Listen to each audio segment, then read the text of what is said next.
Hmm. Oh crap! I think it's working. Oops. Hold on. Go back to OBS. Ooh. Are we live? I think we've had some technical difficulties. No, I just got a YouTube thing from you saying that you just went live. Oh, I think I figured it out. I think I figured out what I goofed up. All right. I think we're live now. Here we go. Now let's try it over again. Let's do everything from the top, ladies and gentlemen. I'm smart. This content is brought to you by the Layers and Legends Kickstarter, coming in early 2022. Are you a dungeon master looking to reduce your prep time but still run awesome games for your players? Would you like professional pre-made 5th edition adventures, maps, traps, puzzles, magic items, and other resources you can drag and drop into your existing campaign? The Layers and Legends Kickstarter will create 2 gorgeous hardcover books for dungeon masters containing all of this and more. The first book, Layers and Legends, will deliver 25 5th edition compatible adventures spanning levels 1 to 15 and over 100 new terrifying monsters to pit against your players. The second book, Loot and Lore, will deliver 50 magic items, 25 puzzles, 40 traps, 10 factions, 30 standalone encounters with maps, 30 villains, 30 NPCs, 70 random tables, 30 adventure ideas, 20 spells, and 4 subclasses. And through the beauty of Kickstarter and stretch goals, we'll be able to commission beautiful artwork for both books and add even more content. Furthermore, in addition to the hardcovers, you can also get both books in PDF format and a digital map pack containing all the maps from both books. And if you'd like to pick up a hardcover copy of our last Kickstarter, Into the Fae, it will be available as an add-on to Layers and Legends. Click the link below to join the Layers and Legends email list and get notified when it goes live in early 2022.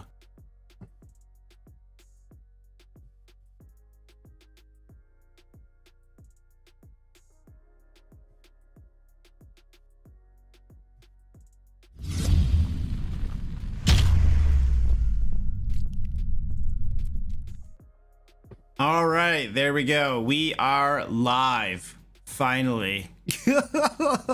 What's up, ladies and gentlemen? I goofed up. So apparently I pushed the go live button on the YouTube screen, but then I like minimized the screen, and it didn't take, and I had to go back to it, and then it was like boom for whatever. I don't know. I screwed it up. I learned something though. Hey, what's up? Anyway, tonight we're doing Q&A, and you guys ask questions. I will give you answers with a caveat, because for the first hour of the stream, we have a special guest on. Yep, that's the right way. Hey, this is John. What's up? Say hi to John, everybody.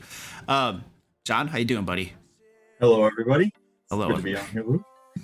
So John is he is one of my Into the Fae super backers from the Kickstarter. He threw a bunch of money at me to play in a D&D game with me and his friends, and we streamed it, and he is now coming on the live stream for the first hour here, and we got a whole bunch of cool stuff we're going to talk about and stuff. So yeah, see, the money can buy you a lot of happiness, right? So anyway, he and I are going to be chatting for about an hour, and then after that, the last 2 hours of the stream, we'll be doing Q&A.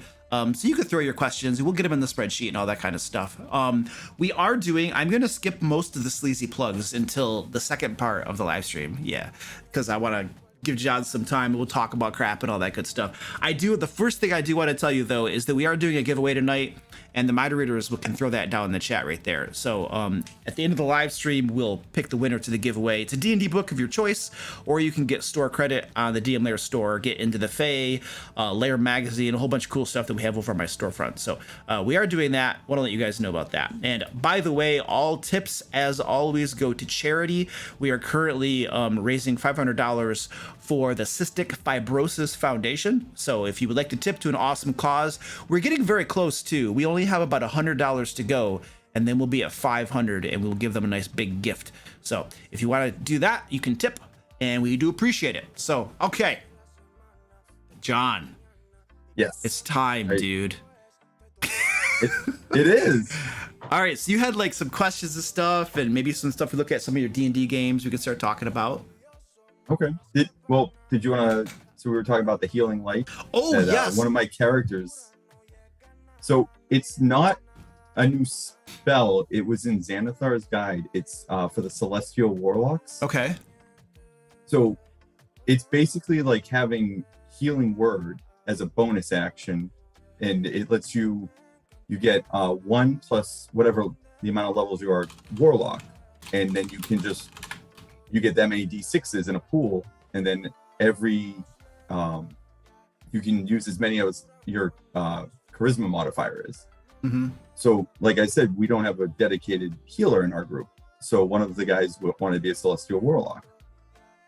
And he watched so many videos about how not to try to keep your party healed all the time, because you'll never outpace the Dungeon Master in like whatever they're throwing at you. So what he does is he never spends them until everybody actually starts falling. Mm-hmm. So his turns are normally like, he'll be like throwing a spell, some AoE, some control spell, and then he's like, oh, you went down? Boop. Bonus action, Healing Light. That person pops back up. So now it's like, I gotta like make adjustments. And actually that goes into like, as I'm getting now into the higher levels, because now they're level 8. And so he has 9 of these, but also he took Inspiring Leader. So now he's throwing temporary hit points on everybody, which makes it fun. Yeah. And then there's a version of Inspiring Leader that he gets at level 10 also. So basically he's going to be like 10 minutes, or it's going to be after a short or long rest, here's temporary hit points from the Celestial Warlock side. So if we survive a decent round, here's 10 minutes speech, Inspiring Leader. And then it's just going to be like every other version of temporary hit points that he can stack on people. Yeah, I was looking at the Healing Light thing right here. You have a pool of D6s. You have the number of D6s equal to your Warlock level, and it says as a bonus action, you can heal 1 creature you can see within 60 feet of you, spending dice from the pool. Maximum number of dice you can spend equals your charisma modifier. Oh yeah. So you could just it's like a Healing Word, only it's not a spell. So you could, since it doesn't count as a spell, you can still use it as a bonus action and then cast a normal spell if you wanted to, you know. And that's what he does all the time. Like he'll be like, hypnotic pattern, boop, you're back. Yeah. And it you know, this is the interesting thing, because this is one of the mechanics in D&D 5th edition. It might be all D&D, I don't know. But there is no death spiral. In other words, so for instance, if you look, okay, let's pretend that you and I are in a fight, all right? And we each have swords, okay? And we're swinging at each other. If I get hit in the shoulder, right, I'm probably gonna lose the use of that arm, right? I have now become less capable in my own fighting capabilities. It's a death spiral. The more wounds I take and the worse off I am, the worse I'm going to be able to fight, you know? And I'm going to do more poorly as I get closer to death. And so that's the death spiral, you know, where the PC is, as they take damage, they get worse and worse in their fighting capabilities. My cat is down here biting my ankle because he wants attention. Literally, Squeaky's down here biting me. In D&D, you don't have this death spiral, though. Like, you can be at 1 hit point, or 0 hit points, or 100 not 0. You could be at 1 hit point or 100 hit points, and you are just as effective as a character fighting. like you do just as much damage and everything. 1 hit point or 100 hit points, it doesn't matter. And so the difference between 0 hit points and 1 hit point is the world. You're almost dead, or you're perfectly fine, and so it totally makes sense to only use that little bit of healing when somebody goes down, and then boop, they're back up and they're at full fighting strength. You know, I know. And the best was once when I actually did kill one of them, and he was just like, he didn't even like blink, because he goes, that's cool. And he sent, because he has Pact of the Chain. Mm-hmm. Here comes his raven, lands on his head. Reaction, revivify while holding a diamond. Boop, he pops back up. The other guy who just went unconscious, Healing Light. Boop, he popped back. I was like, I was just like, I was like, I thought, I was like, this is actually going hard. And then they were just like, nope. And then all of a sudden, one of them was just like, all right, it's time to get out of here. And all of a sudden, they made a grand, they ran from the dragon. But I thought, oh, no, this is it. It's going to be like 1 or 2 of them out of this group are going to leave. No, all 4 of them they all made a run for it. And I never got a breath weapon back to like try to blast them or anything. And one of them used a goading attack, which he actually succeeded. So I was at disadvantage at going after anyone but the monk, because he took that fighting initiate so he could get or for the battle master maneuvers. Yep. Mm-hmm. And he's just like, he was like running around. Basically, he's like, his role play was, he's like, I'm just gonna keep running in there, and I'm gonna keep like upper punching, gutting the dragon in the stomach. And I'm just like, meanwhile, you see, it's like we got the sorcerer and we got the barbarian who both went down. The warlock's like getting them both out of there, and I'm just like, this is crazy, but they were doing so well. Yeah, it's like well, interestingly enough, as they get higher in level, of course, what's going to happen is they're going to develop a certain, like, you know, infamy, or people will hear about them. They'll know their exploits. There'll be these stories told across taverns and across all the places about, hey, this party right here is incredibly difficult to kill.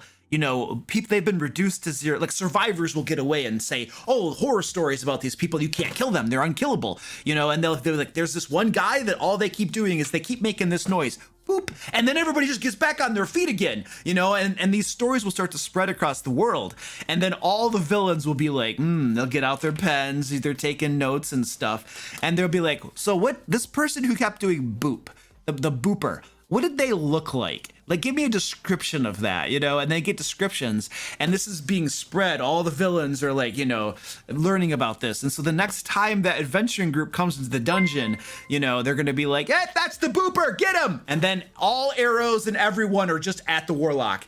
Just take him down, you know? Well, so it's funny because we've actually kind of like moved toward what is some of his story arc, because he wanted to change his patron from the Great Old One to Celestial. And I was like, yeah, we can totally work that into the story. So a fun caveat was when he first became a Dark Old One, or he took his patron, he actually killed his old master, who was actually going to sacrifice him so that he could take the powers. but so now what's happening is that guy was not dead. And he knows this now, but he wants his powers. So he's actually coming after him to kill him, because that's how he was told he's going to get his powers. Yeah. Is he has to go murder him. That's cool. So now he goes, I don't even have that guy's powers. But he goes, I don't give a shit. He goes, I was told to kill you. Yeah. I'm going to kill you. So now he's like being hunted for that reason.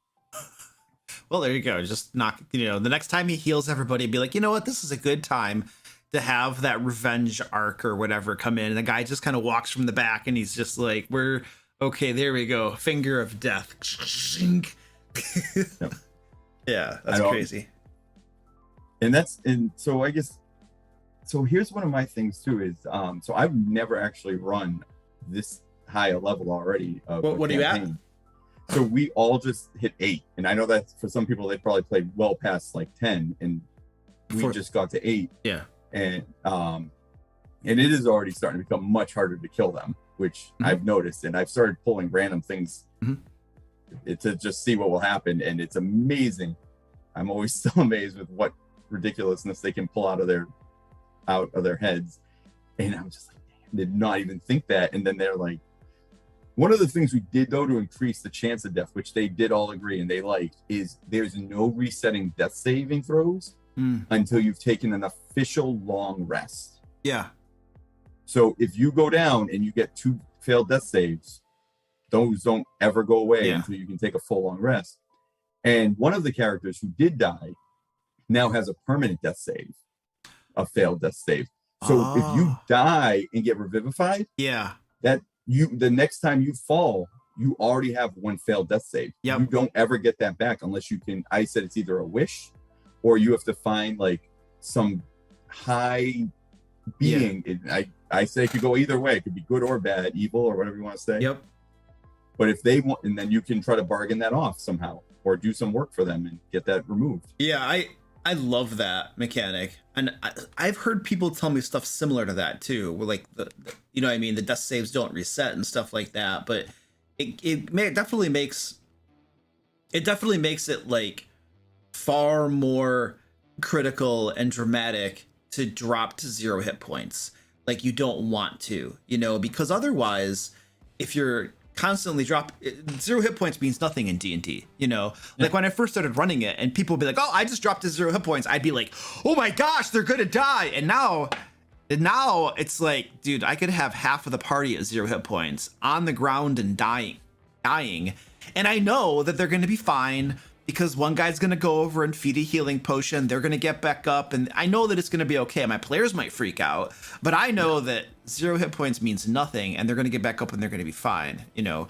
And so this idea that you're saying, it really appeals to me in a way because it makes like, I mean, there's always the game side of things, and there's always like realism, you know, and striking that balance. But you want it to be fun. You don't want it too realistic makes it unfun usually, you know. But too gamish makes it seem kind of stupid too. So it's like now for the permanent failed death save, so the death saves don't reset until they take a long rest, and once you die, that gives you a permanent failed death save. It'll always be failed. Then you only got 2 every time you go down. So that basically, it sounds like what that means is that once the 3rd time you die, it's over. There's no coming back, right? Yep, your soul will not return from the other side. Okay, cool. So it makes it because of the death saves don't reset until a long rest. It makes it more likely for you to die if you keep dropping to 0 hit points. So it gives them a motivation not to go down to 0, right? Yep.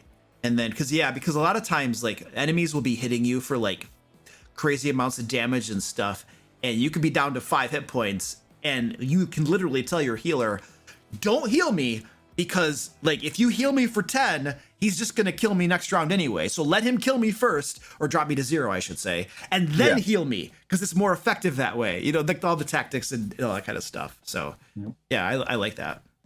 And I don't hold back anymore with them. And I've told them that the gloves went off after level 4, that if it makes sense that one of them drops to 0 and I have that extra attack, I'm going to stab your character on the ground, or that monster is going to finish you off. He's not going to let you he's not going to be like, oh, well, he's down, I'm going to move to the next one. So, you know, I've dropped the kid gloves with that after we got past 4. And that is definitely, because there's been a couple of times when you get that guy who runs in by himself and then he ends up in a corner. And then it's like, yeah, maybe they'll knock him unconscious. And there were like 4, let's say, orcs there. Well, 3 of them are going to leave, but the other one's going to stay there and he's going to finish and make sure that player's dead. Yeah. He's not going to just let him pop back up randomly. Absolutely. You have to figure that in a world where adventuring parties always get back up, that you think they're dead, they get back up again. You know, you have to figure that everybody in the world knows that adventuring parties are serious and that they constantly go down and get back up again. So you have to make sure. And this must be common knowledge. This is just as common as trolls regenerating and only being killed by fire. Like, everybody knows this because it happens all the time. You know, and so villains know this too. Even stupid villains have heard stories, you know, over beers. Hey, you know what I heard? You know, they know this, so they're just like, okay, make sure they're dead. Stab them a few times. You know, it's not that hard. If you don't, they'll get back up again. And I think the thing is that a lot of players don't like that because they want to play the game where it's almost impossible to kill me, you know, but it's not realistic that people in the world wouldn't learn about this, you know, if it's such a common occurrence and it happens so often that somebody's almost dead and they get right back up again and they're fine. It's like, people are going to figure this out, you know, so. Well, I know. Yeah. And it's like you said, there's no real, like, this, like, death spiral, because when we first played this and he got not revived, just brought back from 0, he's like, well, what do I suffer now? I go, nothing. You're fine. He goes, I have like 3 hit points. He goes, how am I fine? I go, it's how it works, but I'm like, you're just how good. It works, man. And as we've been playing and everybody's been going along with it, it's just one of those, like, oh, you know, everybody's just like, how about we up it a little bit? And I'm like, these are some ideas I have. And they were like, let's go with it. Let's see how that, and it does make the difference though, because like you said, they're watching their how much they can really take before they got to start backing out. And that like when they fought that dragon, that was a huge, they went in 100% confident they were going to destroy this thing.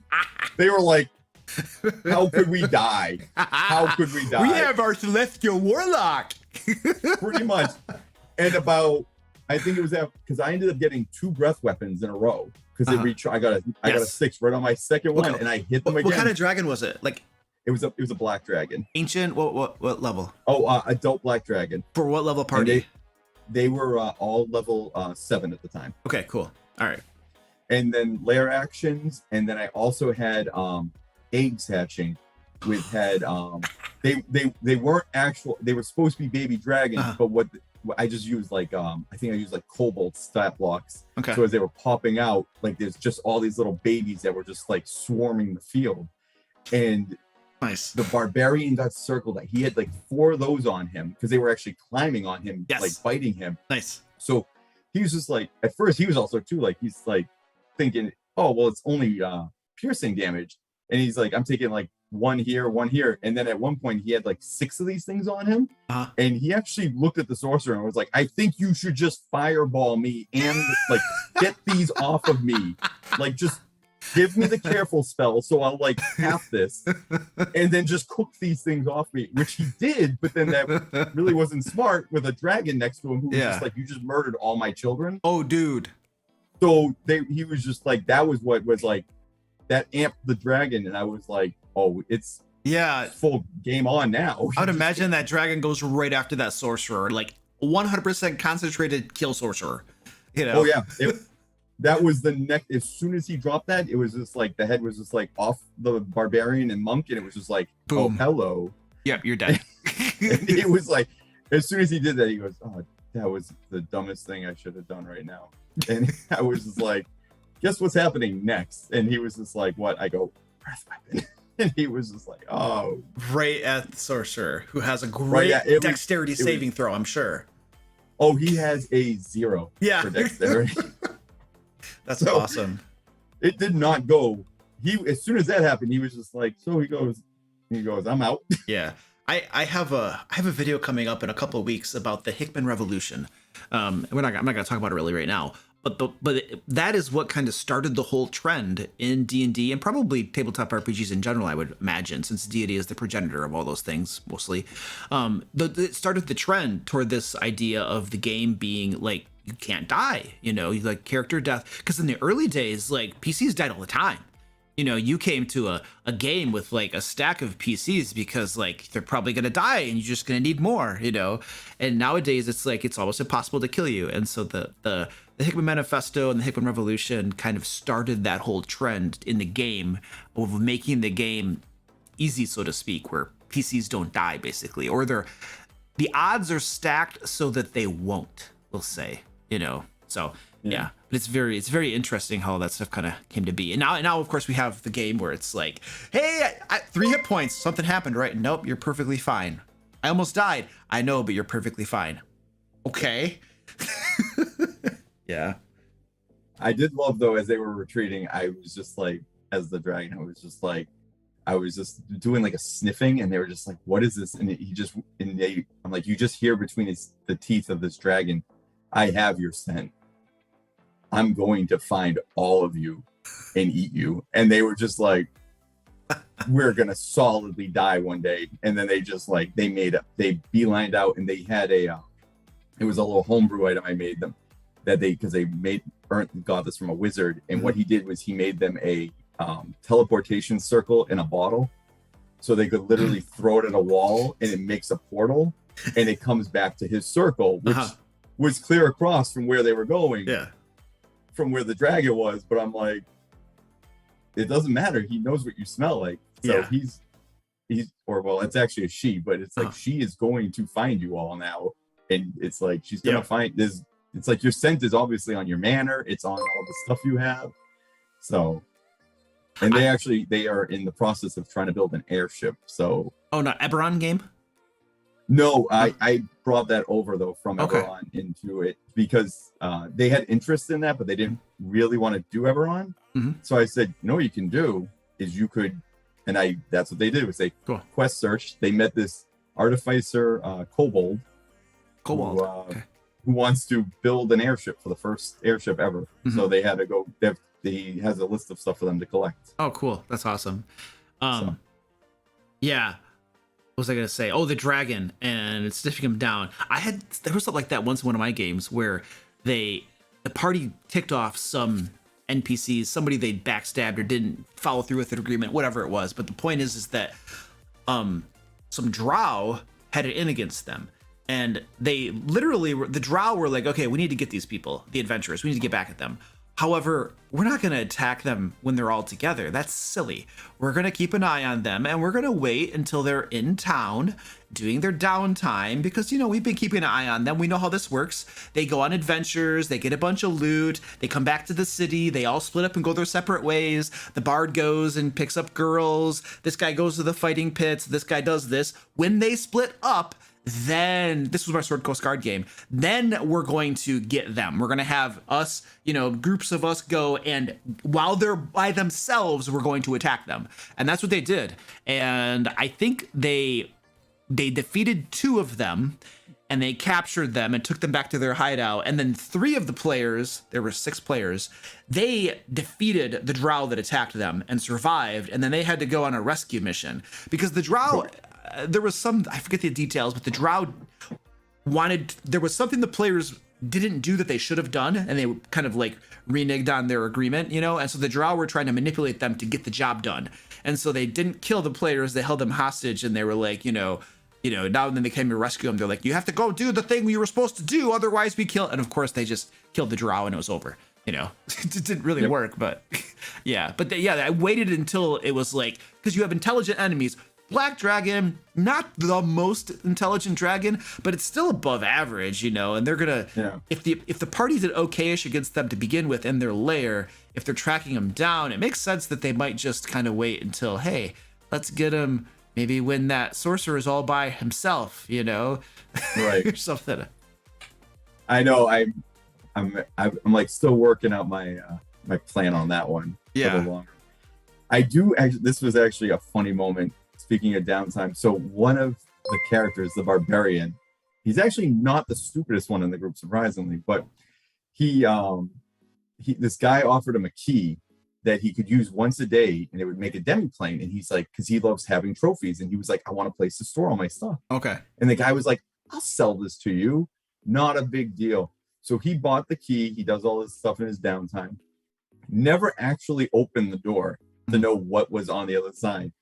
So when they got back together, they were having their all like, oh, let's share all the cool things we got. So he's like, come see what I did. And he takes the key, puts it into a door, and it opens into the demi-plane. And he opens it up.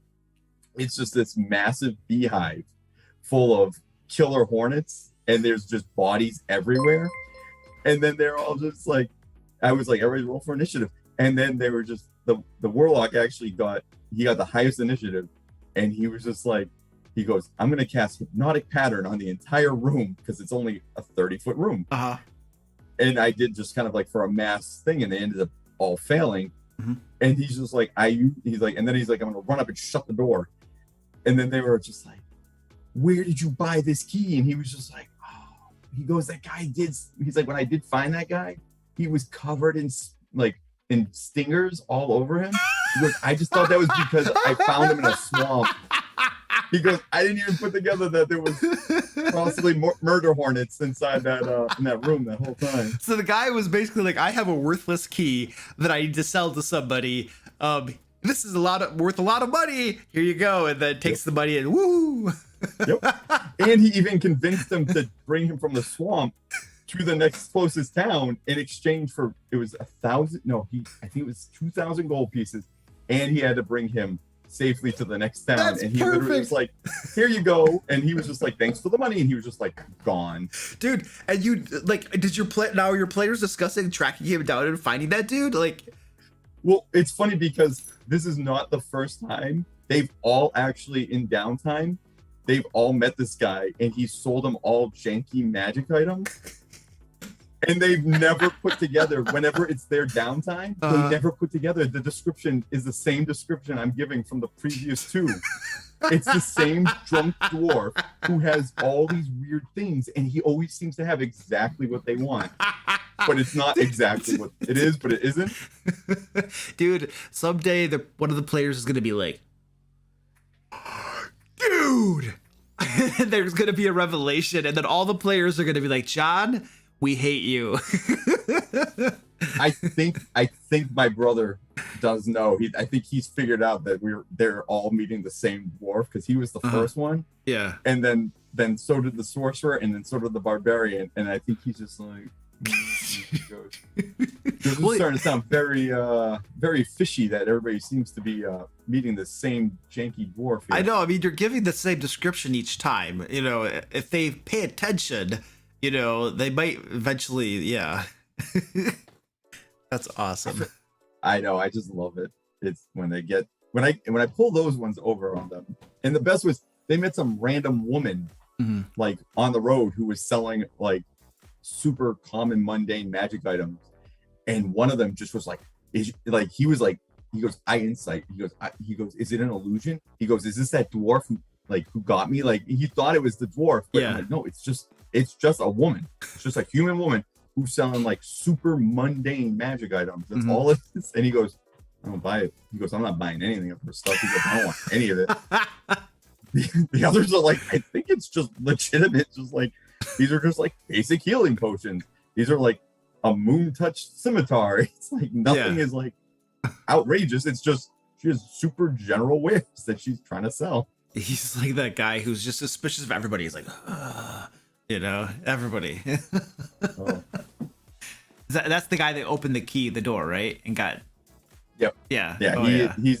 He is suspicious of everybody that they're selling magic. What are they selling? Who's it selling it? Yeah. It's like unless it's from a reputable person they bought from before, no trust. Just immediately, it's like, this is that dwarf again. He's like, he's trying to swindle me. He's gonna get me again. That's awesome. I love that. All right, what else we got on your list or whatever? So this is actually because I don't actually play too much as often as I'd like to, but also advice for my friends and my players. So like when we just hit 8, and that was actually quite the everybody was like, do you go with the like ASI boost? Do you go with a feat? And I don't. It's like I don't mind if they want to take a feat, that's fine. I want them to enjoy what they take it for. And like story wise, one of them was like, you know, they're like, I want to take like the gift of metallic dragon, that one that just came out. They're like, because it can give me cure wounds, and they're like, and I get like these celestial like looking wings, and they're like, is that weird? And I go, no. I'm like, is that what you want to get? And he goes, yeah. And then I was just like, I'm like, well, you're a sorcerer, right? So I'm like, and he's draconic bloodline. I'm like, how does that not make sense for you? Actually, it's like you actually do grow real wings at some point in your character's progression. So I'm like, why don't you just say these are like almost like not ghost wings, but they're like a preempt of your magic trying to like sprout out wings. Yeah.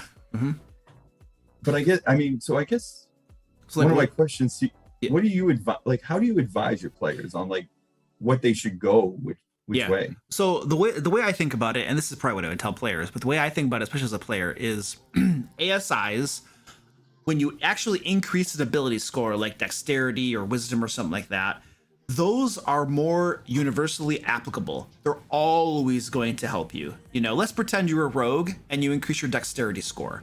That's going to help you, your armor class, your hit bonus, your sneak, your stealth score, your acrobatics. It helps you all across the board. All right. And the other thing is that it's passive. You don't have to remember to use it. So it's universally helpful. It's very helpful usually, especially if it's a key stat like that. And you don't have to remember to use it. Whereas in a feat, the thing with feats is feats can be very powerful if you choose the right ones. There are a lot of like lackluster feats that most people don't ever pick because they're just not that good. There are some that are pretty decent, and there are some that are like crazy powerful, you know. And if you get the decent or crazy powerful ones, those could be more powerful if you're going for power, you know, if that's what you're thinking, than just doing an ASI. But the thing with a lot of the feats, not all of them obviously, but a lot of them, is that they give you abilities that you have to remember to use. And so one of the things you have, especially as you get in higher levels with characters, I've found, is you just have tons of stuff you can do. You know, you have all of your normal character abilities and all of these things. You might have spells, you know, and then you have feats that allow you to do certain things, you know, and that's a lot to keep track of and remember. And so part of the idea here too is that based upon the player and their level of, I don't know how you want to word it, but some players, like, they can't keep track of all of that and they're going to forget it and they're never going to use it, you know. And those players are probably, especially maybe if they're new or they're more casual and they don't really, they're just kind of there to have fun and stuff, and they're not going to like read the books or remember all the stuff, you know what I mean. Those players are probably better steered toward an ASI because they're passive and they're just generally helpful. Whereas a player who's like really into it and like they're going to remember the stuff and they study their character sheet and they know how this stuff works and all that, those players are more likely to remember to use the feat, you know, and then they're a lot of times they're more like, oh, I get to do this cool thing and stuff, you know.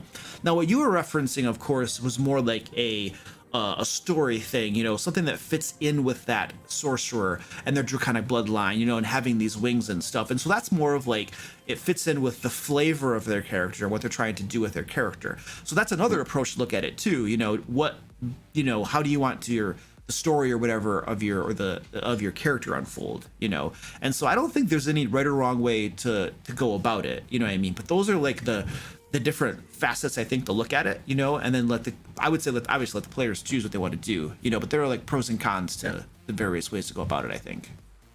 I know, because they were all asking me when they took 8, a couple of them were like, I don't know, like, what should I take? And I was like, well, I don't have rules against them. Like, I don't have a rule saying that they can't take lucky or something like that. But I feel like a lot of them too, and I'm actually glad, is they actually try to pick what seems like role play equivalent for their character. Yeah. Like they don't pick it just because, oh, well, that's going to make my, that's going to be the most optimal thing that I can use for my character so that I'll be like game breaking. Yeah. But they tend to always, like, that was like the warlock when he took inspiring leader. He purposely took that because it's like he wanted to be that support character. So he's putting that temporary hit points on there. He's there to heal them, and then it's like, and he even knows that when he gets to 10th level, he'll get another version of the temporary hit points. So then he's like, he can be double, like when it's like, oh, they ran out of temporary hit points, but we can't take a short rest. Quick 10-minute speech. Everybody's got temporary hit points. That'll cover you until we get a chance. So like he's looking at it like that, but his character, I mean, is charismatic. Yeah. And he actually, some of his speeches are, he does legit. He doesn't write 10-minute speeches, but he does write these like 2 or 3 one-liners that he'll be like, all right, and then he'll give it, and then he'll be like, 10. He like grabs it by the front of their shirt. Cowboy up, son, let's go. And they're like, all right, temporary hit points. It's like, yeah. I know. One of them gave a whole thing once when it wasn't him, and then he goes, I'm gonna repeat that exact same speech, but give everybody temporary hit points. And then his buddy is like, that's plagiarism, dude. Should we get double temporary hit points, you know, because he just copied me, man. They both. I always love when they try to like, can you squeeze something else? I'm like, no. I'm like, you already got that. You're good. yeah, just try to get some more. Yeah, that's cool though that you have players that think more from like the role play standpoint, you know, and not necessarily from the min-max standpoint. You know, I mean, obviously I have players that do that too. I feel like it depends on my group. I have one group that seems to tend way more toward the min-max style, and another group that tends to not even pay attention to that at all, you know. So, I mean, it doesn't matter to me whether the players do one or the other, because players all have different things that they enjoy doing, you know. Some love the role play of making their character and having the gossamer dragon wings and stuff. Others just want to have a character that beats the living crap out of things, and that's what's fun for them. And there's nothing wrong with either, you know. So it's cool though to have players in one way too. It's cool where they're just like, yeah, we don't care if we're super overpowered. We just want to play the game and have fun role playing our character and stuff, you know. In a way, it makes it easier for the game master because they don't have to, you know, come up with ever increasing challenges to overcome all the crazy, like, oh my gosh, even though it sounds like your warlock has got some healing power going on. and it's like, I do try to balance it, you know, so that they all get that different pillar, because the guy, one of my players who does the barbarian, when he shows up, that's what it is. He's ready to murder everything on the field. Yeah. And when it comes to when we have just talking, it's like he kind of like, all right, I'm here, but I'm like, he definitely though has gotten more into it. I'll say that, which is nice because he finds where his like character's niches into that and stuff. And yeah, it actually played favor for them once because they met with the king after so he was super excited because they had this big tournament and so what it was 3 rounds and they did not get short rests between any of them. So that went into challenging them on making sure they resource managed the whole thing. And then every round was just progressively harder. So like the first round was they fought, and it was creatures they would never fight normally. Yeah. So they were put in an ice tundra fighting an abominable yeti. Then the next round was they were put into a deserted desert fighting a stone golem that was like kept pushing everything in one direction with the winds and stuff. Okay. And then doing that, and then the final round was they were fighting 2 T-Rexes. and he was so excited. It was funny because one of them got grappled in the mouth, and he was just like, wait, I can get in this thing? So his next turn wasn't, he deliberately taunted a T-Rex to spit the other guy out so that he could get swallowed because he wanted to do go in to burst his way out. That was his whole plan. He even said, he goes, this is what I want to do. And I'm like, let's do it then. I'm like, there's going to be some serious damage, which was ironic because we just had that game with you where I died inside of a creature. Oh yeah. And then everybody's like, you do remember how this all ended for John, right? He died in there. He didn't get out. So anyway, it did work out in his favor. He bursted free. But then the next game session, they knew it was going to go very talky. But what ended up playing in his favor was I actually purposely had this, it's the king and he's like a retired warrior. But when he was like introducing himself to all of them, when he got to the barbarian, he was just like, I was like, oh, he starts lighting up and you're like, kind of like, why is what's going on? And then he just it was like old soldier friends meeting up. He was just like, he goes, I deal with all these hoity-toity, privileged kids who are raised as knights, and I see them all the time. And it's just like, and whenever they see me, it's, oh, can you speak to my family's faction and do this? And then when he showed up, he goes, what heads do you have? What do you have for trophies? And then my barbarian, as soon as I said that to him, he goes, I dumped the bag of holding. He goes, I'm pulling out the legs from the drider. I'm pulling out this. And then he was just he got enveloped in my I have a key. Let me show you what I have inside the dimensional locker with this key. They actually said, what if we had pushed the stone golem in the room with the key and then locked it? They're like, we might have gotten rid of 1 or 2 of them, or we would have had a room full of murder hornets and a stone golem who wouldn't die. And then when the dragon hunts you down, you open that up. Be like, hey, we've been waiting for you. I have the inkling in my head that they're waiting to use that as a last minute A-bomb. They're like, you know what, just put the key in, murder hornet release. We're all just dying. We're going down, we're taking you with us. Yep. Yeah, that's beautiful. I know, I do. I give them things sometimes and I always forget about them, and that's always the fun thing is when they pull a magic item I forgot about out. Oh yeah. And I'm like, oh Jesus. But they forgot about it too. A year went by and they're just like, hey guys, do you remember this? Let's use that. Everybody forgets about it. Just set another character sheet. I had these. I had these magic stones that I gave them, and this was to handle the situation when I had one of my players gone for a while. And it was hold on to this stone, and the other person will hold on to this stone. And then if you ever have a situation, or when they concentrate on it, they'll pop back to you guys so that they can rejoin the group. Well, they never ended up using the stones, and they only have a one-time use. So they sold their stone, or the other random player made his way back to the party. So they sold it, but they're all just walking around with this one stone that's connected to the other stone that they sold to some random dude on the street. So I constantly have it like note kept that I'm like, I have to have like in the middle of like a random battle, just like some random commoner dude who just pops in. Yes. And he's just like, hey, it's like, where am I, right? And they're all just like, yeah, he just pops in and he's holding the stone and he's like, ah. That's perfect. I feel like I'm gonna use that too when we have some like, I have no idea where like to add a social encounter into a combat or something, or I don't have, and I'll just have this random guy just pop in out of nowhere and just be like, oh, I just bought the stone, and like, oh, it's just dude, like a dragon or the dragon. That's perfect. That's perfect, man. And you let some time go by so the players totally forget about it. They have no idea, and then all of a sudden the guy pops in during like a climatic epic battle. Would be perfect, and he's just standing there with the stone, and he's just like, whoa.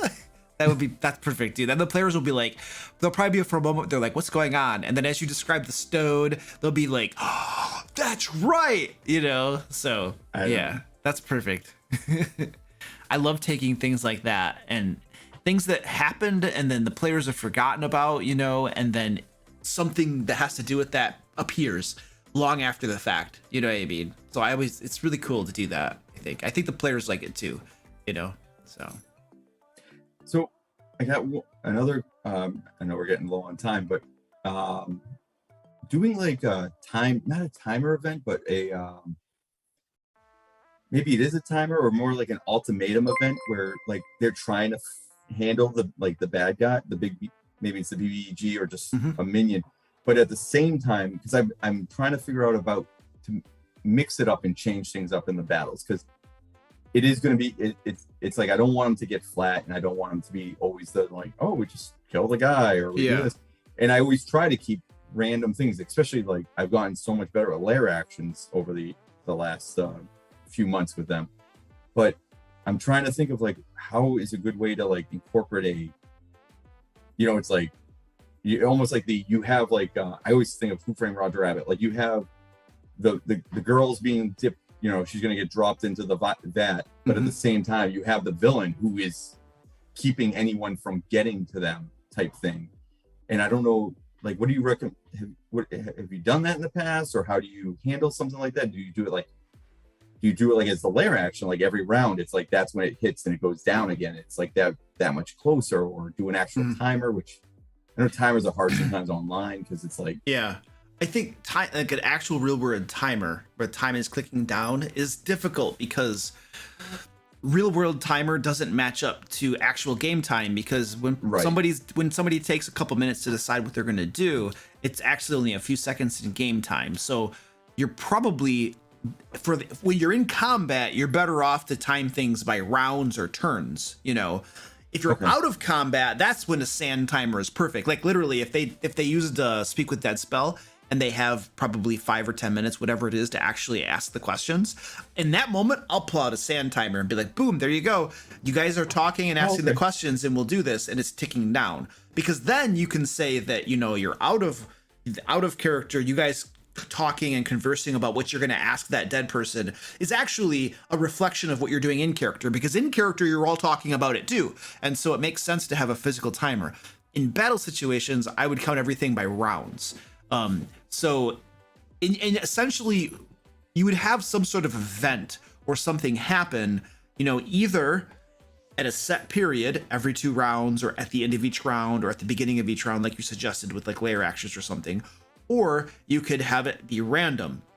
You just roll a d4 and then, that stuff's going to happen. I know in the past I had a battle once where they were fighting Tiamat, and literally at the beginning of each round, I think it was probably like initiative count 20 or something. They would literally, the whole battlefield transitioned from being inside a volcano to being in a swamp.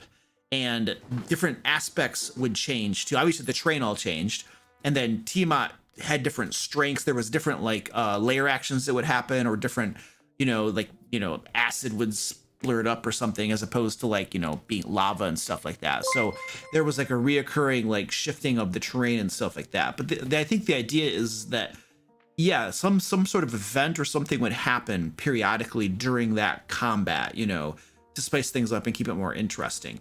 And it might be periodic, it might be random. You might have your players roll for it. You know, it could be totally random. It could be just spitballing here. Every time your player finishes their turn, they roll a d12. And if it's a 1 or a 2, something happens. Or you could just say, hey, it's a d12 or a d6, and each number has something that happens, you know, this, that, or the other. And if it's like if you roll a 1, the boss, the dragon turns their head towards you and shoots out lightning. You know, like that could be like a mechanic, you know, you just kind of do stuff. So I don't know. I think it's just getting creative and thinking of different things to do, you know. Of course, and you're like, well, how do you balance that? How do you balance the challenge rating of doing something like that, Luke? Like, you just made that dragon super powerful. It's like, yeah, well, who cares? Like, we just got done having a conversation about how it's impossible to kick characters. So what does it really matter how powerful you dude? I once homebrewed a dragon, and it was an adult dragon, but I gave it spellcasting abilities, like an archmage spellcasting abilities. Yeah. And it could cast spells as legendary actions. Like this was like a CR 20 plus dragon. Like, I didn't even calculate it. I just made it crazy. It was crazy powerful. And a couple of my players were kind of grumbling about it. Like, Luke, this thing can cast spells as legendary actions. That's not fair. That's totally against the rules. And then when the battle was over, I was like, yeah, but guess what, guys? You made it run away. So I think they were level 8. A level 8 party fought equivalent of a CR 20 plus creature, and you won. Okay, what does that tell you about this game? It's like, just, you know, it's all right. Yeah. So I don't know. Those are some thoughts off the top of my head. I don't know how good they are, but no, I appreciate that. That does actually kind of give me a better idea of what to do. I actually like the idea of putting it in their hands of rolling that dice too. Mm-hmm. And it's like, you guys see what happens, you know. I kind of like the idea too. I was thinking just how you said that. It's like, maybe it's a count from 100, and every time it's like you roll a d12 or something, and it's like that many times, it's whatever you roll that's what the descent is. Oh yes.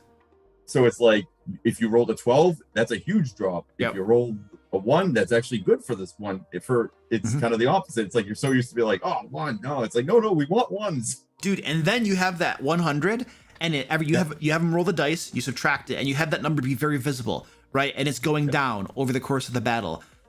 And then you don't tell them what it means, though.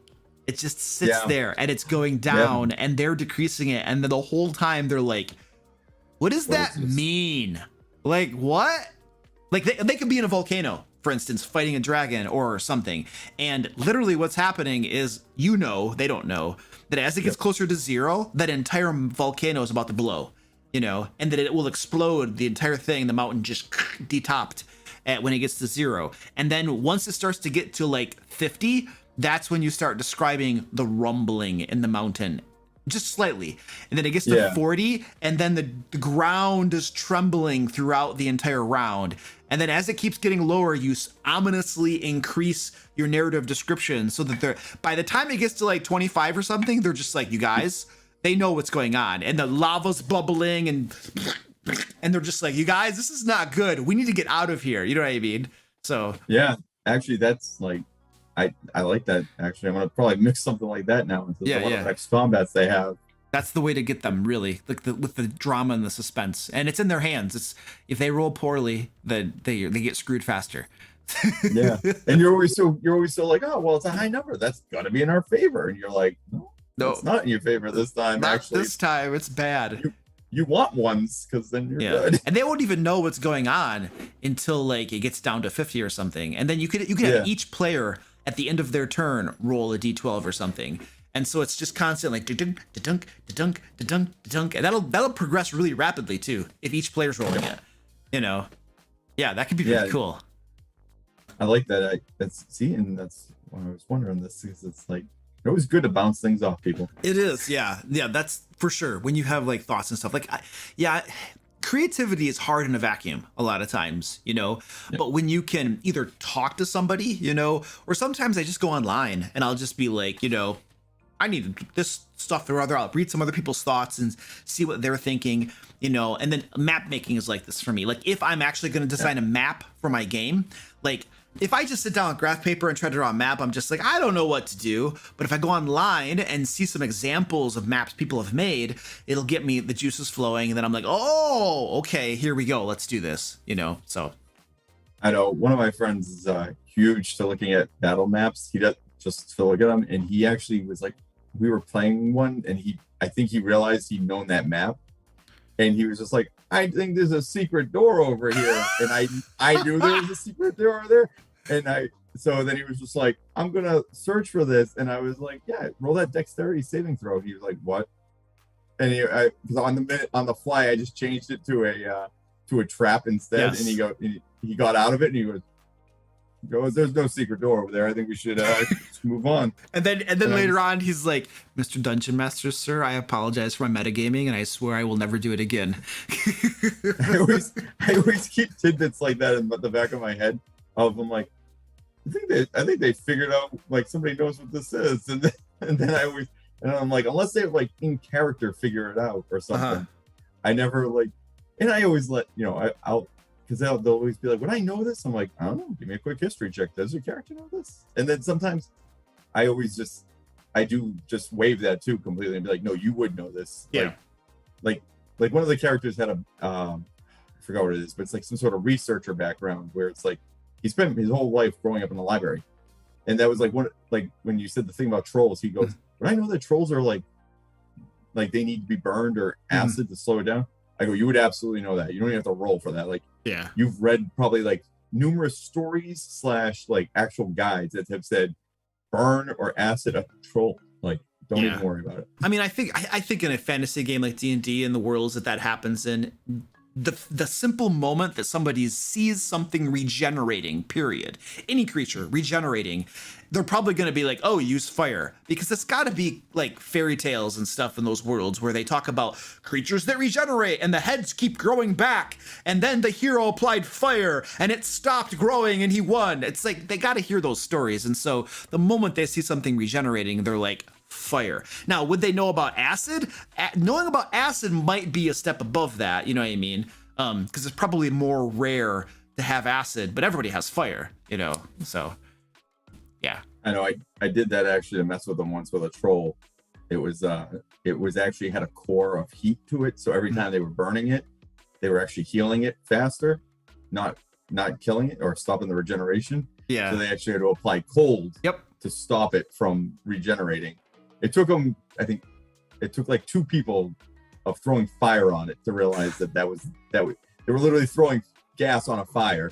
So they were like, stop. They were like, stop adding fire.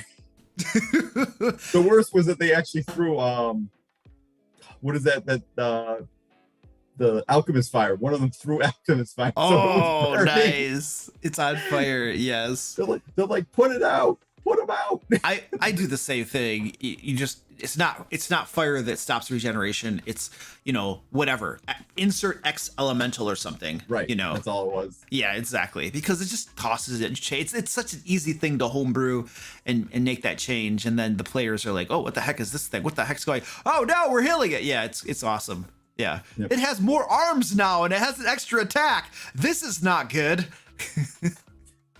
I know. I always like just twisting them so that they're like, that's not what this. Oh, they're like, that's the change. It's like, don't even think about it. Yeah, that's awesome. All right, we're almost out of time here. You got a last question for me we can hit? I mean, I do. It's about our game, but I doubt you probably will ever tell me this. But I was curious about the acorns we found. If those would have actually stopped the creature if I had released them in the stomach of this thing. I was like, that's one of those things that's driven us all nuts. You want me to roll back the Dungeon Master screen and tell you a secret that will ruin your game experience.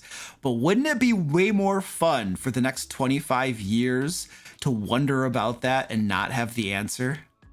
I know. I feel like I'm going to have to message you one day in like 25 years and be like, hey, do you remember me? I really want to know about those acorns. Yeah, I have players that ask me stuff like that, and they'll be like, Luke, what would have happened if, or this, that, why, and the other, and I'll just smile and I'll just be like, well, I guess you'll never know, dude, what will happen, or, you should have tried those acorns. Like, why were you in the stomach? you know, dying and you didn't try the acorns. Like, you had your opportunity, you know, and you didn't do it. So, yeah. No, I won't ask though for the actual answer. Unfortunately, you know, I have like, what do they call it? It's like I'm on a NDA. Yeah, I have an NDA. I cannot speak about this matter at all. No, and I absolutely respect it as a dungeon master myself. There are times when I do the same thing. I'm just like, they're like, where did that come from? I'm like, you're never gonna know. So they'll be like, what? Did we miss any cool loot in that dungeon? You know, be like, were there any secret doors we didn't? What the heck was that monster? Yeah, it's like, it's interesting because they ask you, they think they want to know, you know, and it feels good to tell them, and then you're like, everybody's like, oh my gosh, that's amazing. But I feel like I really believe there's a part of the game experience that kind of gets ruined when you reveal that stuff, because there's that mystery and suspense and the unknown that makes it that much more fun to wonder about those stupid acorns. And, you know, and it's like, John, why didn't you use those acorns? Come on, man. Maybe we couldn't have TPK'd, you know, and that's like, that could be fuel for conversations at your game table forever, you know. I know, I know, because I didn't actually have him. It was the second person who got swallowed, and I was just like, I wanted to be like, just dump the acorn. I want to know. And he was just like, I forgot I had him. I was like, no, we're all dead. It's too late. But it was just fine. But I still always love. We had such a great time that night. Yeah. I know it ended in a TPK, and I think the chat was cheering us on for TPK too. Dude, chat always wants a TPK. They always want to see that. Always. Yeah. I mean, but it is kind of fun when you're all just going down. It just stinks when you're the first in the ship to sink, which I was. I was the leader of that sinking ship. Yeah. But, yeah, well, at least you got the last battle before you died. You know, it could have been worse. It could have been the very first encounter in the entire game, and you're just like, guys, I'm dead. I know. Yeah, that would have sucked. I know, we talked about that too. And I was like, well, imagine if one of us died, like literally like the first game or the first challenge, and we didn't even do it. Yeah, it would have been crazy. So, all right, dude, we should probably wrap it up and get on to the next segment here. So thank you so much for hanging out here. So, Luke, thank you again. I really appreciate it. And next time you throw out something else there on Kickstarter, I'll probably just throw some more money out there, and then we have this whole thing again. We have one coming up in early 2022. I'm aware. I have already I have it marked off for when it releases. All right, cool. It's gonna be really cool. So, all right, man. Thank you for hanging out. Appreciate it. It was awesome trading some stories back and forth, dude. It sounds like you have a wonderful group of players. It sounds like really cool, dude. So I enjoy them all very much. Thank you very much, Luke. Yep, absolutely. Take it easy, man. See you. Bye. Bye. The Zoom is over. All right, let's head over here. All right, ladies and gentlemen. Okay, no, we're gonna do something special here now. We are gonna transition into our Q&A segment now. I have cats. I literally have a cat right here who is chewing at me. Squeaky has been chewing at my ankle and my knee this whole time, and so we're gonna give him some cat treats really quick here. But before we do that, I'm gonna do a sleazy plug that tells you about my upcoming Kickstarter, Layers and Legends, and then we're going to do a cat strike. This content is brought to you by the Layers and Legends Kickstarter, coming in early 2022. Are you a dungeon master looking to reduce your prep time but still run awesome games for your players? Would you like professional pre-made 5th edition adventures, maps, traps, puzzles, magic items, and other resources you can drag and drop into your existing campaign? The Layers and Legends Kickstarter will create 2 gorgeous hardcover books for dungeon masters containing all of this and more. The first book, Layers and Legends, will deliver 25 5th edition compatible adventures spanning levels 1 to 15 and over 100 new terrifying monsters to pit against your players. The second book, Loot and Lore, will deliver 50 magic items, 25 puzzles, 40 traps, 10 factions, 30 standalone encounters with maps, 30 villains, 30 NPCs, 70 random tables, 30 adventure ideas, 20 spells, and 4 subclasses. And through the beauty of Kickstarter and stretch goals, we'll be able to commission beautiful artwork for both books and add even more content. Furthermore, in addition to the hardcovers, you can also get both books in PDF format and a digital map pack containing all the maps from both books. And if you'd like to pick up a hardcover copy of our last Kickstarter, Into the Fae, it will be available as an add-on to Lairs and Legends. Click the link below to join the Lairs and Legends email list and get notified when it goes live in early 2022. All right, rock and roll. Okay, so cat trip time. No, I mean, this is a cat strike. It's not a cat trip, it's a cat strike. Holy crap, I have swarms of cats going on right here. And then when we get back, we'll do our Q&A, folks. Holy crap. What's up, guys?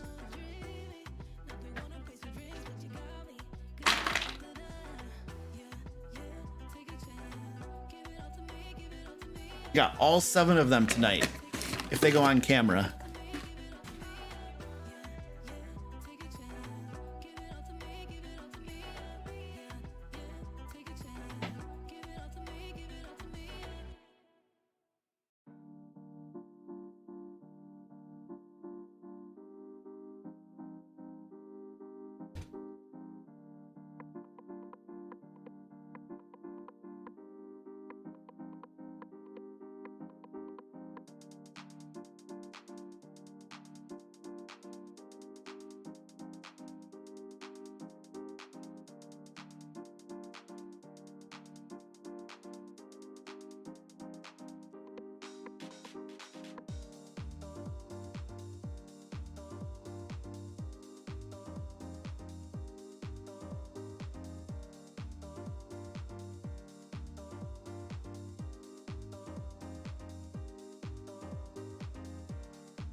All right, cool.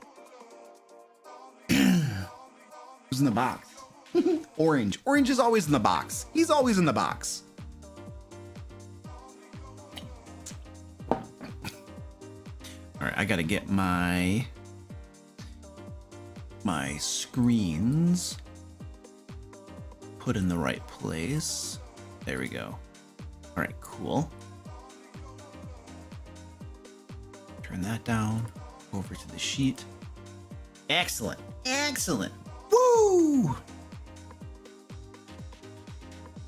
right, there we go. We had a beautiful cat strike. Cat's got a whole bunch of food, and now we can do some Q&A. Yay. Awesome. So, just by the way, it looks like while John and I were chatting, we had a tipping war going on.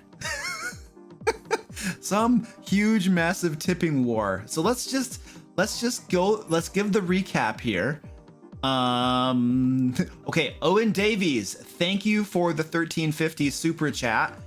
My last non-blue name super chat. Well, thank you, sir. And $20.25 super chat, Owen Davies. Thank you, sir. Topping off the boss. I don't think super chats kill the boss, do they? I think it's only tips that damage the boss. Might have learned that the hard way. And then we have Elusive Hobo. Thank you, sir, for the $50 tip. toward the Cystic Fibrosis Foundation. I can't say words. It's hard. Thank you so much, sir. I appreciate that. I have to slay Owen. Can't wait for tomorrow. oh yeah, playing D&D. Oh yeah, dude, that's gonna be awesome, man. I look forward to it. Ed Robinson, $25 tip for the Cystic Fibrosis Foundation. Thank you, sir. I appreciate that. Owen Davies, $25 tip. Also, he probably killed the boss off and got his name back up there. I just had to. I'm sorry. It's okay, Owen. You could keep tipping and donating money to Cystic Fibrosis Foundation. It's really very cool, dude. And then we have Elusive Hobo, tipped $25. And then Zach, Goliath Cleric, tipped $25.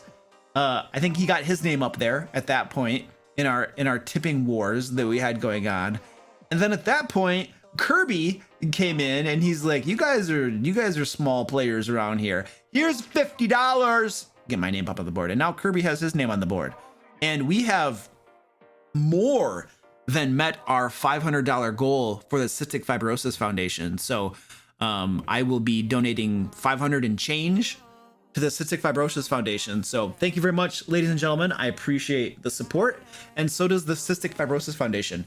And then next stream, we will have probably a new charity that we will start donating to. So that'll be very cool. Thank you very much, people. Appreciate that. Owen, dude, you're going to run out of paycheck money. He's like, here, Luke, take some money, sir. Peak D&D, what's up, man? Who's in the house tonight? All I see is Peak D&D. I don't know who that is, though. Yeah, we're doing Q&A. So I have a whole bunch of questions in the spreadsheet. As a reminder, obviously, Super Chats will have priority for Q&A because, you're throwing money at me. But also I want to say that YouTube members, one of your perks of being a YouTube member is that your questions during our Q&A, which I have Q&A pretty much every single week here on YouTube, your questions get priority as well. So if, I have lots of people on the stream and lots of people are asking questions and I try to answer as many as I can. And not just the ones that are paid. I try to answer as many as I can, but if you need to get that question in, you want to have a little bit of priority and get my eyeballs on it, then you can become a member if you so choose. But if you can't, that's cool, because I try to answer as many questions as I can. I just get a lot of them, and it's really hard. And I talk a lot, and I drone on and on and on, and I don't get to the point. Which makes it hard, sorry. So we are doing a giveaway as well. Link should be in the chat there. One person is going to win a D&D book of their choice, or if they're not in the US, because shipping internationally is crazy and I can't do it. If they're not in the US, they will get DM Lair store credit. You can get things like the Into the Fate Ultimate Bundle. You can get back issues of Lair magazine. You can get map packs. We have a whole bunch of cool Dungeon Master resources over at the DM Lair store. So join up for the giveaway, throw your name in there and stuff like that, and we'll draw the winner at the very end of the stream. So yeah, giveaway. Whee! All right, now let's do some questions. Let's answer some questions here. What monster can I use during a haunted farm session? A killer goat. That's what I got.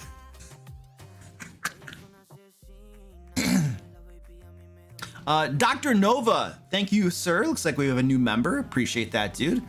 What is a character concept that you think is interesting? I could come up with endless character concepts that I think are interesting. I play an artificer who is trying to learn how magic works logically. Sure, I think that's interesting. I'll give you one character concept that I think is interesting. A warlock who doesn't use Eldritch Blast. Yeah, I don't know. I'm not a player very often, I'm gonna be honest with you. So I can't rattle off character concepts very quickly. I have to think about it for a little bit of time, just because it's not something that I do all the time.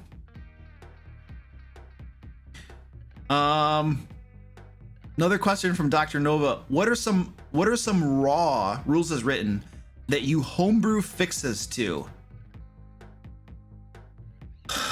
I don't have a ton of homebrew rules as far as like, I mean, I use homebrew creatures and adventures and all that stuff's homebrew. But as far as house rules that fix things of rules as written, I think probably the biggest thing is death saving throws. I roll those secretly behind the screen because it prevents metagaming. It really does prevent a lot of metagaming. And so I roll those myself. I don't change a whole lot of rules as written, though. We use most of the stuff as is. I might introduce supplementary rules, like I have a system for lingering injuries. I have an insanity system that I use for my Curse of Strahd game, so I'll have supplementary rules, but I tend not to change actual rules a whole lot in my games. I prefer to have my players can just kind of rely on the fact that if it's written that way in the book, that's the way it's run at the game, and they can kind of have that as their firm foundation of understanding how the rules work. I tend not to homebrew a whole lot of different stuff. I keep it to a minimum.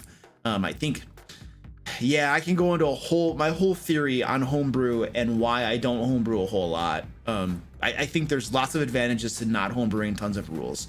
I really think there are. It keeps it easier for everybody, and a lot of times, experientially, what I found is that homebrewing a whole lot of stuff, house ruling a whole lot of stuff, changing the rules a whole lot, a lot of times it introduces additional complexity to the game, almost always does, without a whole lot of benefit, experientially, from the player standpoint.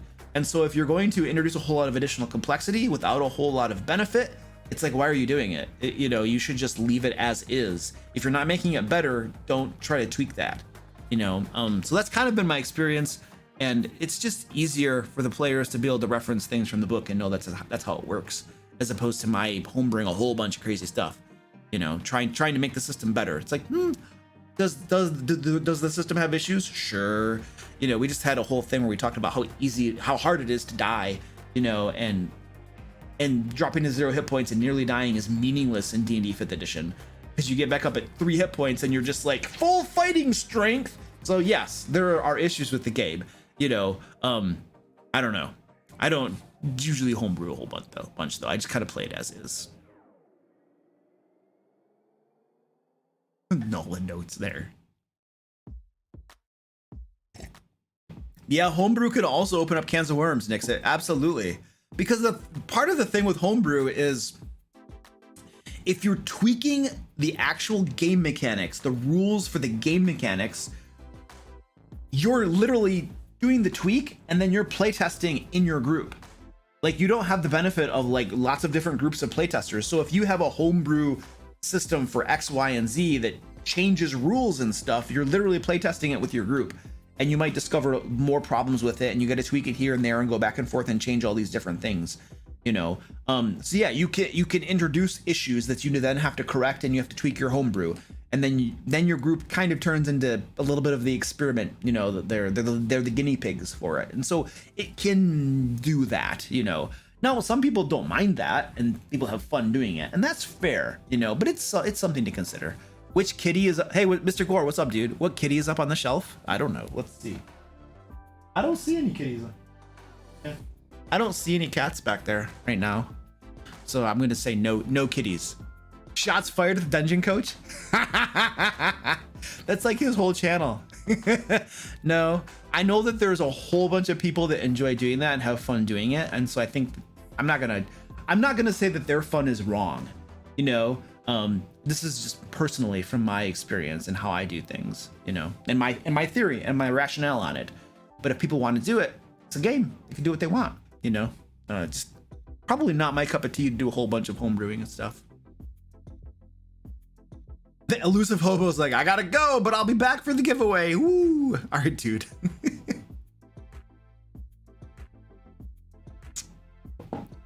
All's fair in love and war. Yes. You allow one half orc, half dwarf, and suddenly everyone wants to homebrew their own race. Yeah, they absolutely. And then get the benefits of both.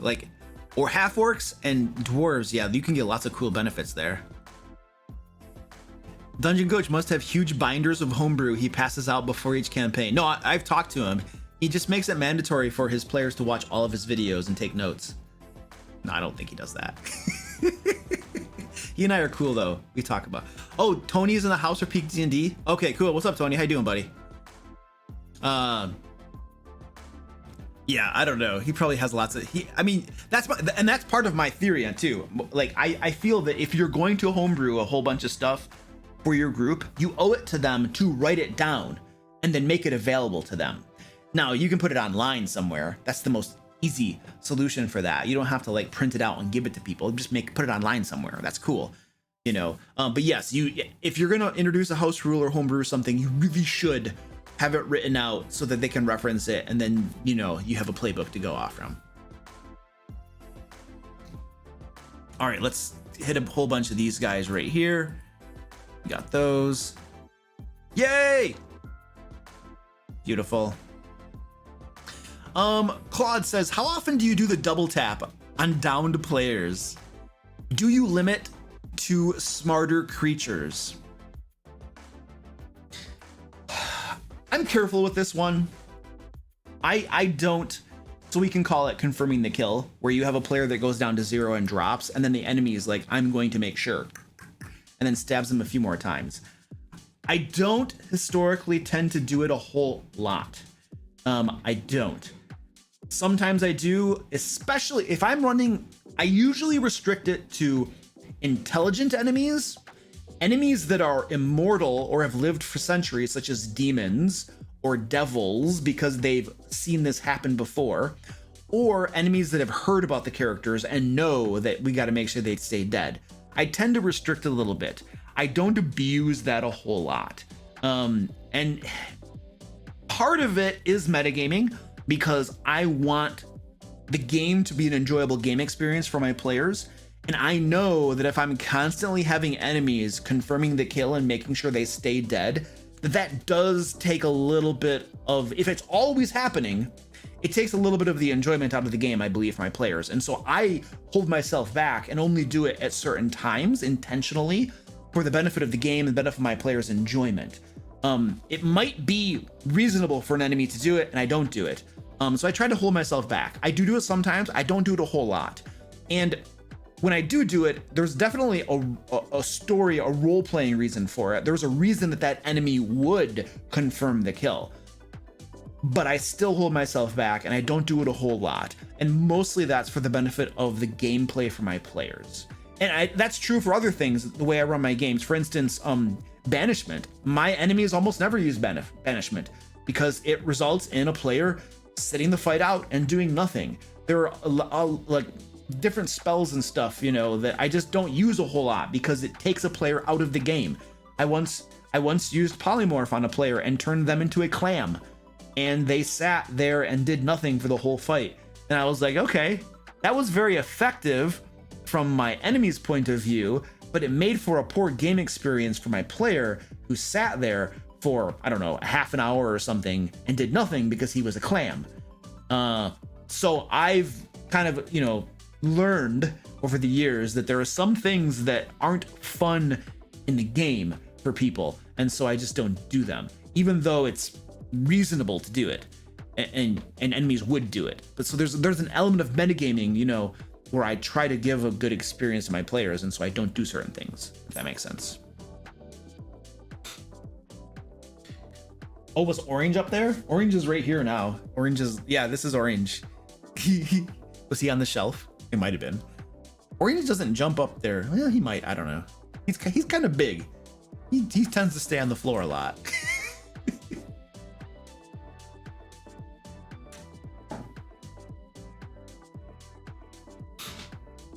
How do you come up with creatures for games? I look in the monster manuals.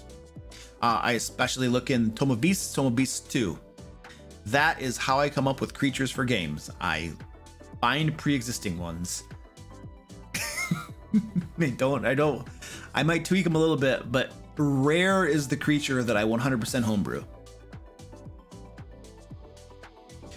All right, member question here. How do you handle the situation where after the game, you realize you made a poor ruling that has a significant impact? Well, probably not gonna retcon it. It really depends on what that impact was. If they're all still alive and they have all of their limbs, then we're probably not gonna retcon it. But I will go to my players afterward, for instance, and be like, hey guys, you know, I made this call and I think I've thought about it now, and it probably wasn't the right call. And this is what I think it should be. What do you guys think? Get some feedback. and then tell them, okay, well, going forward, this is the way it's going to be. So I just tell my players, hey guys, I think I made a bad call.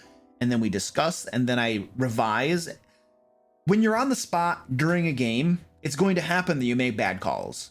You're going to think about something, you might feel pressure, you might panic, whatever, and then you make a call, and then you do it a certain way. And then later on, when you have more time and the liberty to think about it and maybe do some research online, you discover, oh, I didn't think about this, that, and the other, and it actually should be this way. So you just roll with it. You know, I almost never retcon stuff, but I'll just come clean to my players and say, hey guys, I think this was wrong. We're going to do it this way going forward, or what do you guys think? And then we move it from there. But it's not that big of a deal, usually. If there's something really key in the game, a lot of times I involve my players on difficult calls in the game as well. Like, I'll get their thoughts on something before I make my final decision. And so, you know, hey, this is a gray area. This is what it may or may not do. What do you guys think? And I'll see what my different players will think and their different perspectives, and then I'll make my decision. Now, some players show their bias a little bit more in those situations because they might have the tendency to want to make the call that's in the benefit of the players, but not all players. I have many players where I've had these sorts of discussions, and the players are extremely mature, and they will side on the DM side and basically be like, no, I don't think that spell should be allowed to do that. That's overstretching and stuff. And so many players are mature enough and will give you, let's call it unbiased, you know, or at least they don't side with what will be more advantageous for the players. And so I think involving players in that discussion and getting their thoughts is valuable. Doesn't mean you got to go with what they think, you know, but getting more viewpoints and more perspectives on a matter before you make your decision, I think is always a wise thing to do. So there's some advice for you. Cashton Brown, what's up, dude? How you doing? Welcome, buddy. Dino Chicken, nice. Dino Chicken, I love that name. Chicken, anything with chicken, I love chicken. Some marinated grilled chicken with barbecue. You know what? You just got your question answered because your name is Dino Chicken. Everybody's changing. The people are changing their name to Bacon right now. It's like, if your name is Bacon, you get your question answered. Dino Chicken says, oh, where's this in the spreadsheet? I have to click it off. Are they in the spreadsheet yet? Oh, there it is. Okay, I gotta click the button here. Okay. One PC killed a whole tavern full of people and guards. They're in trouble. The other players have done similar things. They're all in trouble. They're outlaws. They're outlaws at this point. How many times should bounty hunters come after them? How hard should they be? Dude, they're the bad guys. They're literally the villains now. They're literally the villains. They have killed innocents in taverns and they've killed guards. You're not dealing with a party of heroes and adventurers right now. You're literally dealing with the villains. They're the bad guys. So it's not a question of how often bounty hunters come after them. Everyone is out to get them. It's not just bounty hunters, dude. It's literally this town here now has a warrant out for their arrest, and they're sending messages to nearby towns. Hey guys, keep your eye out for this adventuring party because they just killed X, Y, and Z people, and they're very, very dangerous. This is what they look like. Here are some. We had our artists draw some pictures of them, and if you see them, they are wanted criminals. They have this price on their heads in our town. You know, be careful because they might do the same thing to you. So this word is going to start to spread because leaders and rulers and stuff aren't going to just be like, oh, let's not tell anybody. Let's keep it a secret. No, they're going to spread this stuff. So your adventuring party is going to go into the next town, and immediately at the gates, the guards are like looking at the picture, looking at them. Just hold on a minute. Just hold on one moment here, sir. I just need to go talk to our captain of the guard or something, or I don't know, give some excuse, be like whatever, and then gather a whole bunch more guards, but not just guards, get some very powerful adventuring parties to help out as well. And so every time they show up at a town, they're going to run into a welcome party, and they're also merchants. And different people are going to see the wanted posters as well, and they're going to know what they look like, and they won't want to do business with them. They'll know that they're dangerous wanted criminals. The merchant might do business with them, but then the merchant is going to go wait. Hey, Mr. Guard, I just saw the criminals. They're over there. And then the guard goes and gets some adventuring parties, and they get like their really high level SWAT team and stuff, and they go take care of business. So your heroes have become the villains of the campaign. And every good person is out to get them. Like, that's literally what they've done. Like, so you ask yourself, what would happen in a real world? Like, what would be the realistic consequences to that? They're now wanted criminals, okay? And they're constantly running into that. That is the game they chose to play. They chose to play the game where they just killed people randomly and just murdered town guards and like, it's fun. Now they made the bed and they get to sleep in it. So that is probably what I would do. But I feel like the caveat to this is that my players are aware that that's what would happen if they were to do something like that. If your players don't have the benefit of knowing that that's how you would run the game, then if you then decide to do that to them, it could catch them totally unawares out of the outfield. So setting expectations is important in your game.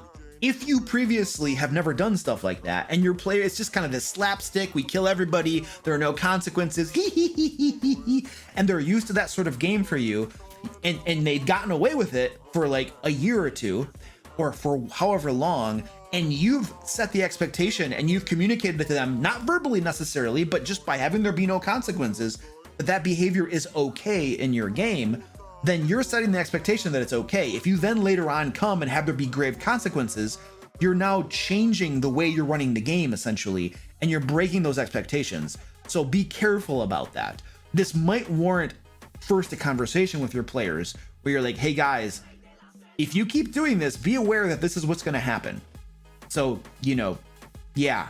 So make sure you have the proper expectations set before you come out of the blue and just have everybody in the game world be against them. Because then they'll be probably upset, and probably rightly so, because you're breaking expectations that have been set with them. So that's something to keep in mind as well. Do I watch Critical Role? No, that was an easy question. Like, yay! I have seen episodes. I think season 1, I watched a decent amount of season 1. And then it's like 4 hours every single week. It's like, I don't have time. I don't watch anything for 4 hours in any given week. And I'd rather be playing a D&D game than watching a D&D show. So I just don't have time to watch it. But I've watched a little bit of season 1. I peek at it every so often just to kind of see things. I enjoy when Sam does his little sleazy plug at the beginning or whatever, where he usually writes something up and does like an announcement or something, or an advertisement, I should say. I think those are funny, the way he does those. So I've looked at it a little bit, but not a whole lot. I don't actually watch it much at all. It's a cool D&D show. They're putting on a really good performance, and they're really good at what they do. So I think it's, and I know a lot of people love it. So yeah, I just don't watch it myself. Got a lot of crap going on to watch stuff. Yeah, Mr. Gore says, Dino Chicken, your PCs are terrorists. Yeah, yes, they're bad people. They're very, very bad people. By the way, folks, we are doing a giveaway. There's a link that just popped into chat right there. One person is going to win a D&D book of their choice, or if they're not in the US, they get store credit to the DM Lair store, where you can get things like the Into the Fae Ultimate Bundle, back issues of Lair magazine, other D&D adventures, map packs, and lots of cool stuff. So enter the giveaway at that link right there. We're going to be drawing the winner at the end of the stream tonight. They're 100% done for if stuck in jail. Oh, I think you guys are having a side conversation. They're having a side conversation about their game in chat. I love it. Goliath Cleric, member, thank you, sir, asked the question, how is George? George is doing great. I was hanging out with George today. He was running all over. George is my squirrel. He was running all over me. We just got him a little box, a little wooden. It's like a home. It's a place where they live. Squirrels live in them, and he's been going in and out of it and checking it out. It's got straw in it and stuff, so he's doing very well. We're eventually going to have to put him back outside and release him and stuff. We took the squirrel in when he was like just a little tiny thing, no fur. He had been abandoned by his mother or something. My wife found him outside and he was like half dead. And so he's doing super, super well now. So yeah. Oh, Penguin Butt says we're talking about our game, which includes you. Oh, nice. This is our game for next Friday. Yeah. Owen's not even in the game. You just know about the game. Beautiful. Yeah, I heard stories about the game and I was like, yeah, I might want to play in that game. That sounds interesting. What is the CR of the Pengu? I don't know. Penguin Butt. What was the CR of the Pengu monster? I think it was like 30. Didn't you have it at like 30 or 40 and then Ed had to like was it Ed or was it Goliath? Somebody scaled it back. Like before we published it, we had to scale it back. I don't remember what it was. 46? The Pengu monster's CR was 46. Is that what like Ed calculated it to be? I think was it Ed that punched the numbers and was like, Penguin, it was 46. You can't publish it at 46. We have to scale it back to like, oh, you had it at 50 something and they scaled it back to 46? Really?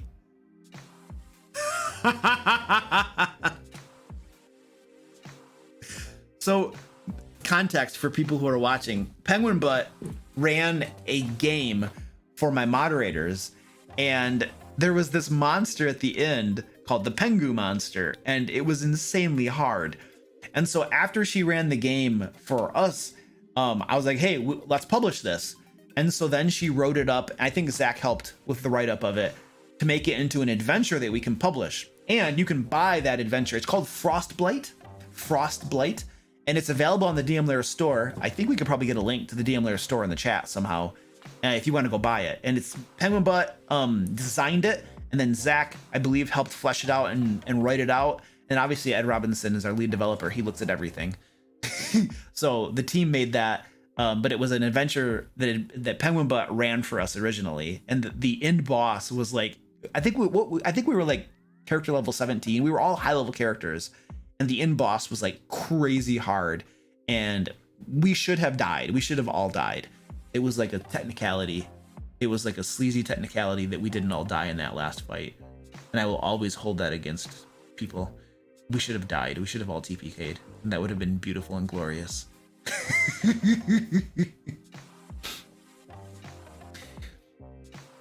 Did we get that? Okay, cool. Yeah, there we go. There's a link to my store where you can get Frostblight. Sweet. Yes, hold grudges. We should have all died. No, it literally was divine intervention that we didn't TPK. Yeah, we should have all died, but literally a cleric used divine intervention and it worked, and then we didn't die. Yeah, so I call that. Yeah, I wanted to die. I was like, this is gonna be glorious, and the death was stolen from us.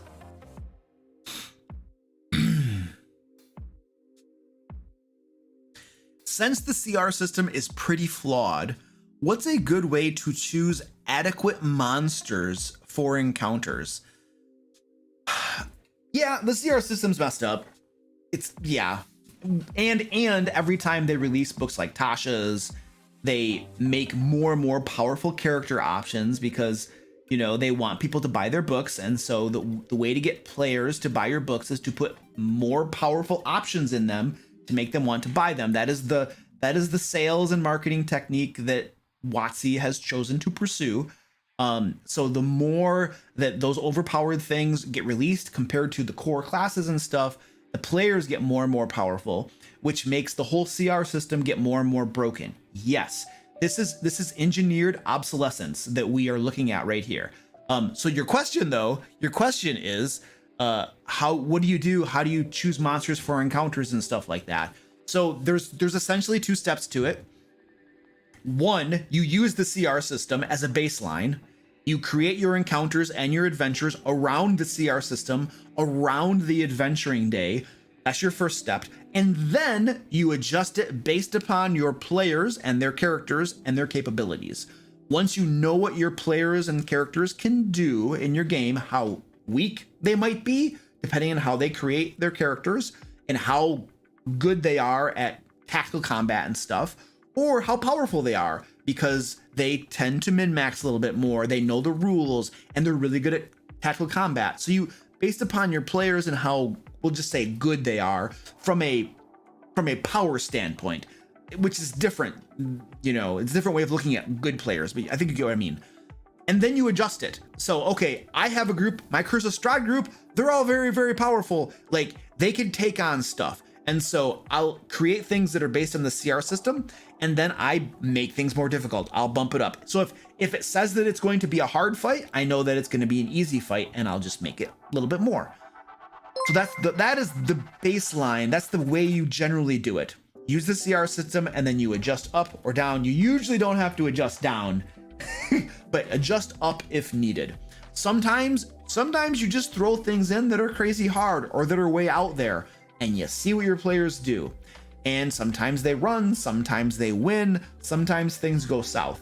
Occasionally also throw things in that are super easy, and they just destroy the stuff.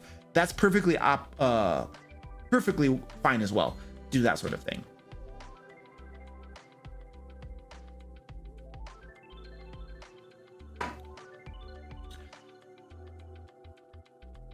Oh, let's get that question. That looks interesting.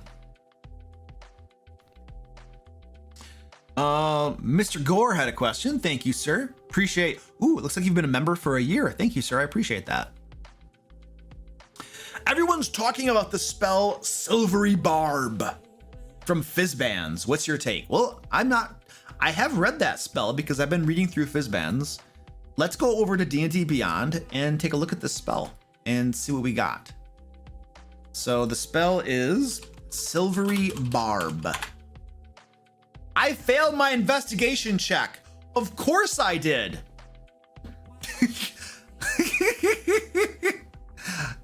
How do I actually spell this? Because their search functionality is abysmal. Does anybody know how to spell this? Anybody? How do I spell this? D&D Beyond, thank you. It doesn't, I have Strixhavens, I have everything. Silvery Barbs? Literally put an S on it? All right. This reminds me of Bob Worldbuilder's most recent video. Literally, look at this. Look at how stupid this is. Look at how ridiculously stupid this is. I type in Silvery Barb and I failed my investigation check. Wow. I type in Silvery Barbs with an S and there it is. Oh man. Yeah, so I'm gonna have to agree wholeheartedly with Mr. Bob Worldbuilder that, yeah, thank you. Thank you for your glorious video that exposed the nightmare that is D&D Beyond search functionality. We appreciate you, sir. We salute you. Good gravy. It's so horrible. All right, let's get back on track. You got a free rant out of that one, folks. Bob beat me to it though. Actually, I have been ranting about D&D Beyond's horrible search functionality for what, the last 2 years? Moderators, somebody, how long have I been going on and on about how horrible their search functionality is? Yeah, I just didn't make a cool video. Do you want to search Firebolt? That's what Bob did. Yeah. There was like, hold on a second. Okay, we're going to look at Silvery Barbs, but I have a tangent for you. I'm sorry, I have a tangent really quick. I need to go to, hold on a second. I need to go to YouTube. Bob made a post. I want to go to Bob's channel and I want to show you a post that he made. Stand by. Bob Worldbuilder. Let me go to his channel really quick. Community, stop talking. Okay, hold on a second. All right, we're on Bob's channel. And where is this? Okay, here we go. Check this out. He made that video about how horrible and abysmal their search functionality is. And then somebody from D&D Beyond actually, they saw the video, they emailed him, you know, and this is what they said. Hey, Bob, I'm one of the product managers for D&D Beyond, and specifically the one who has been recently tasked with owning search. Oh, they gave this guy the fun job. This poor guy. They're making me do the search. I gotta refine the search. Help me. Your video about using D&D Beyond search was shared internally, and it really made me chuckle. Dude, people have been ranting about it for years. We've not been chuckling about it. We've been frustrated, but okay. Because it was spot on. Yeah, it totally is. We know it needs some serious work, and it has for several years. And I appreciate there, you should have a comma there. You have 2 independent clauses, and there needs to be a comma after work. And I appreciate the tongue-in-cheek encouragement to get on it. Yes. Tongue-in-cheek. If you're interested, I would love to chat over Zoom and hear more about what you do and offer a direct line to provide feedback on D&D Beyond. There you go. Look at that. He made a cool video, and he's got D&D Beyond now reaching out and being like, hey, let's get your thoughts on how we can improve it. Let me tell you my thoughts on how to improve it. Make it work like Google. Just have it so that I can type in something that's close and it finds it. Those are my thoughts. Like, just, it doesn't have to be an exact match. That's it. That's all you need to know. Just make your search work. Anyway, that's cool. Now he's got D&D Beyond who's like, hey, how you doing? Hello. Okay, we were gonna look at Silvery Barbs. Let's take a look at Silvery Barbs. Now that we have found it. Oh, yes. This is the spell. Somebody was telling me about this piece of crap spell. Okay. Ladies and gentlemen, let us now review a spell that is insane, and I will definitely homebrew this and house rule this immediately when a player wants to use this spell in their game. Let us look at the wonderful spell that is Silvery Barbs. Yay. You magically distract the triggering. Okay, so first of all, it's a reaction spell. It's a reaction spell, and there's an asterisk. And the asterisk, you got to really zoom in. This is the fine print, ladies and gentlemen. This is the fine print that you really got to zoom in to read this fine print. So it's a reaction. It's a reaction which you take when a creature you can see within 60 feet of yourself succeeds on an attack roll, an ability check, or a saving throw. So anytime somebody succeeds on one of those things, you can take this. So it involves some metagaming because you need to know that they succeeded, which you wouldn't necessarily know in character. So another spell that involves metagaming. I love these. I also have one of my players right now has a spell that allows them to negate crits. So whenever somebody gets a critical hit on them, he can negate it. Another wonderful spell that arguably involves metagaming. I don't like these spells that involve metagaming because, you know, yeah. Anyway, that's probably a side rant. Let's just focus on the topic at hand, shall we? Anyway, so somebody succeeds on an attack roll, ability check, or a saving throw, you can cast this spell as a reaction. You magically distract the triggering creature, let's just say it's your big bad, your boss, and turn its momentary uncertainty into encouragement for another creature. The triggering creature, this is the big bad boss, must re-roll the d20 and use the lower roll. So they succeed on a saving throw, and now they have to re-roll it and use the lower roll. So presumably it has a pretty good chance of making them fail their roll for the second time. And then it says, you can then choose a different creature that you can see within range. You can choose yourself.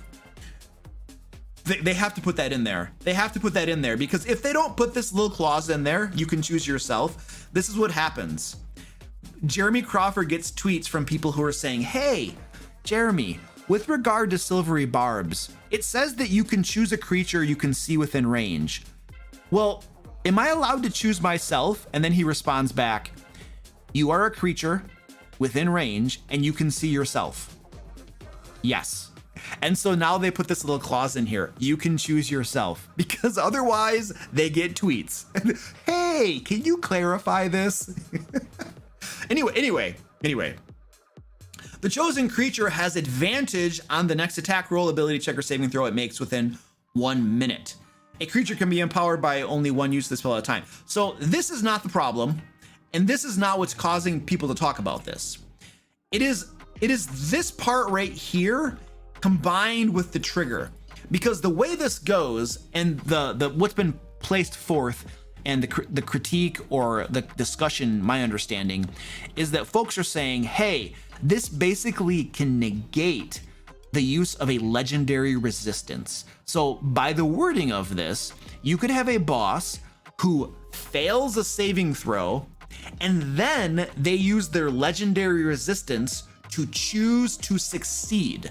And then once they succeed, by the way this spell is worded, they can then cast the spell, cause them to re-roll a d20, and they have to use the lower roll. And so the whole idea is that this spell, a first level spell, can make a boss, you know, it can negate their legendary resistances, is the way it goes. And so I think that's probably what's causing a lot of the controversy and people talking back and forth. My response to this, when I don't remember who was telling me about this, but my response essentially was, hey, I would probably just house rule that it doesn't work on legendary resistances, period, end of story. And then I think that pretty much solves it. I don't mind one bit. If you're using this on little mooks and stuff in normal battles, it's okay, whatever. But a first level spell that can negate a legendary resistance, because here's the thing, there are some spells that are so powerful that it can totally end the combat, you know, and just make a huge difference. And if you can't use your legendary resistance on a boss, that combat's over, game over, and the combat can go from something that is dramatic and climatic and interesting to something that sucks. Like, there is a reason that bosses have legendary resistances, and it's not so they can be more powerful. Let's be clear about this. Creatures don't have legendary resistances to make them more powerful. Yes, it does make them more powerful, but that's not the reason they have them, in my opinion. The reason they have them is to make the battle more exciting and fun and dramatic for your players. Because if you have a big bad boss who fails a saving throw against being paralyzed, and then they're paralyzed and everybody just teams up and crits them and they die in one round, you now have a pretty anticlimactic battle. It's like, oh, this big bad boss, oh my gosh, woo, ah, and they die in one round. It's like, okay, why? Because they failed a saving throw, and that made the whole battle just kind of lame and suck. And so, in my opinion, legendary resistances are to make the battles more interesting and exciting. It's not necessarily to make them more powerful. It's because there are certain spells that can ruin the game experience. Now, some people will be like, yeah, but Luke, you know, blah, blah, blah. Okay, that's fine. It's still ruining the game experience. I've literally had players, I've had this happen, I've learned this through having a boss that is built up to a climatic point, and then in a group of adventurers will go, my players will go and fight this boss, and through luck, through the paladin using smite every single attack, they will drop the boss like that. And then afterwards, I've had players literally say, you know what? That wasn't that fun. That boss just kind of dropped that fast. I was expecting like an actual fight against them, and we didn't get to see what they could do. You know, we didn't actually get the, it was kind of like, it felt like a letdown. I've had players tell me that. And so in my game master mind, I'm like, players want a challenge. They want there to be a little something there. When you've built up to a big boss fight, they want there to actually be a big boss fight. And if there isn't, and if they kind of have some little gimmick or something that cheeses their way through it, it's not satisfying to them. It's not as fun to them. Okay. All right, I'll keep that in mind. And so that's something I think about when I see stuff like this. You know, how can I deliver a satisfying game experience for my players and make it fun for them? Not just, you know, oh, you killed the boss really fast. Good job, guys. Whee! Well, that might be somewhat exciting. It's also a letdown, on the other hand, as well, in my opinion. So that's my analysis of Silvery Barbs. There you go. Pretty good. I know, I saw something about plugging the merch.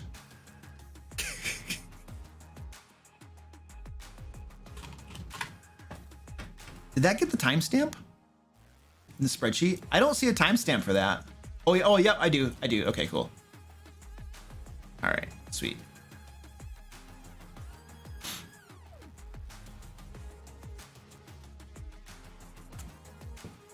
What is everybody talking about the merch for? What merch? You mean my horrible merch? Somebody wants me to plug the horrible merch? Oh my gosh. Owen! Oh, no, no, no, no, no, no, no, no. Oh my gosh. You guys, you do not want DM Lair hoodies and t-shirts and stuff like that. The merch I have is absolutely abysmal. It is far too comfortable. It is far too cool. These shirts have literally written on the back of them, I've been a dungeon master since high school. You're gonna be labeling yourself as the world's ultimate geek and nerd if you wear DM Lair merch. I would definitely not go buy the merch at the link in the chat right there. It's a very, very bad idea. I'm gonna refund your super chat, Owen. Just we don't want to encourage people to buy the merch. Is Danny in the chat? Did Danny put this up to you? Did she put this up to you? You up to this? She's in the chat, isn't she? No, Penguin Butt, don't tell people the hoodies are soft. Don't tell them that. They're gonna buy them. This is very bad. You don't want to do this, people. Danny asked you to? Oh my gosh. Tell her to get her butt in the live stream. If she wants us to talk about the merch, she needs to get her butt in the live stream. That's what I'm talking about. She needs to get in the live stream. She never comes and hangs out with us anymore. We need her sassy attitude in the live streams. Is what we need. You got the mug, Colonel? Yeah, the mug? Trevor from my Curse of Strahd game has the mug too. You got it because I don't like it.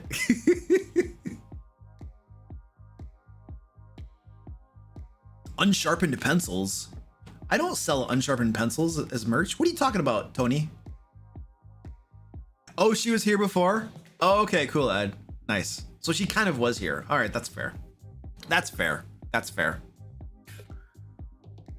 All right, ladies and gentlemen, I do want to let you know I have a Kickstarter coming up, Layers and Legends. We're going to be launching this Kickstarter in early 2022. I'm hoping probably February. We're going to see how things go. We're trying to wrap up the End of the Fae shipping. We just need to ship out the stuff for End of the Fae and start getting those pledges fulfilled on the first Kickstarter. And then we're going to be starting the second Kickstarter into the Layers and Legends, probably February, I'm hoping.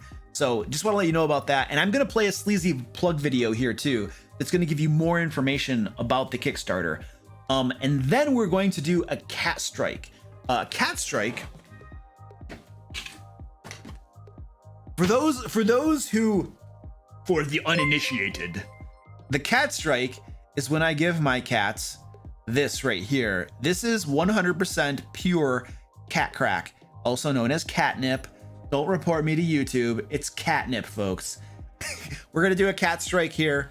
I'm gonna play a sleazy plug to you to tell you more about the Kickstarter, and then we're gonna do a cat strike trip. This content is brought to you by the Layers and Legends Kickstarter, coming in early 2022. Are you a dungeon master looking to reduce your prep time but still run awesome games for your players? Would you like professional pre-made 5th edition adventures, maps, traps, puzzles, magic items, and other resources you can drag and drop into your existing campaign? The Layers and Legends Kickstarter will create 2 gorgeous hardcover books for dungeon masters containing all of this and more. The first book, Layers and Legends, will deliver 25 5th edition compatible adventures spanning levels 1 to 15 and over 100 new terrifying monsters to pit against your players. The second book, Loot and Lore, will deliver 50 magic items, 25 puzzles, 40 traps, 10 factions, 30 standalone encounters with maps, 30 villains, 30 NPCs, 70 random tables, 30 adventure ideas, 20 spells, and 4 subclasses. And through the beauty of Kickstarter and stretch goals, we'll be able to commission beautiful artwork for both books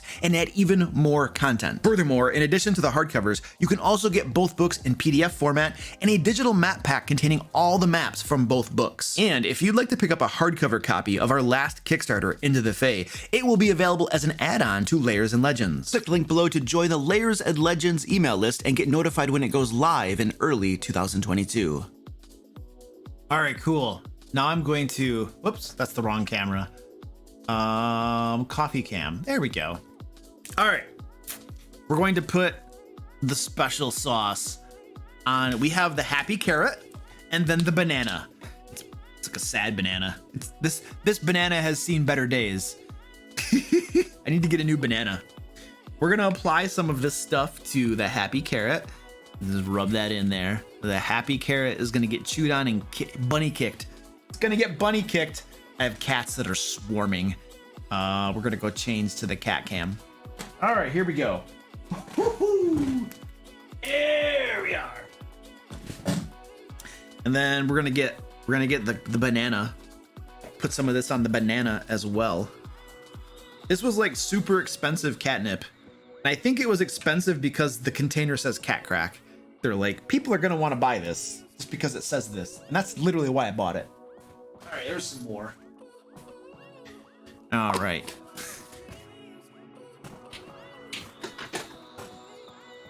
All right, I'm gonna get some more coffee. Enjoy the kitty cats.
All right, have they behaved? Have they been behaving?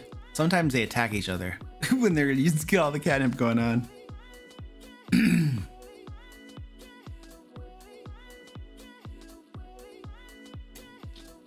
Is there a song that's literally repeating over and over? Are you serious?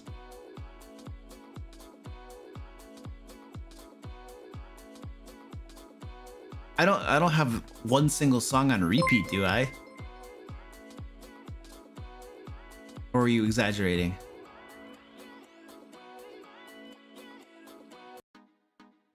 It's on shuffle. My playlist is on shuffle, so it shouldn't be repeating the same song. Thanks for subbing, guys. Appreciate that. What was this? Hive Monarchy says, I should be practicing French horn right now so I can audition for a district band tomorrow, but I'll stay a little while longer.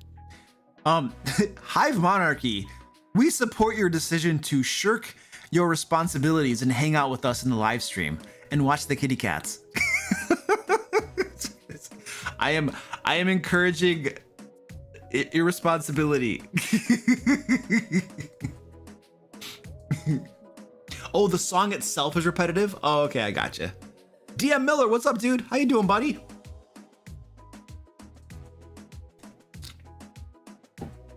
Oh, the one vocal chop repeating? I don't know what a vocal chop is. I know what a pork chop is. Owen Davies, were you referring to pork chops? I know what pork chops are. In fact, we have pork chops marinating right now.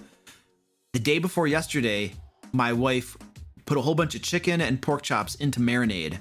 And maybe not tomorrow, but Sunday, I'll be doing a cookout and cooking everything on the grill.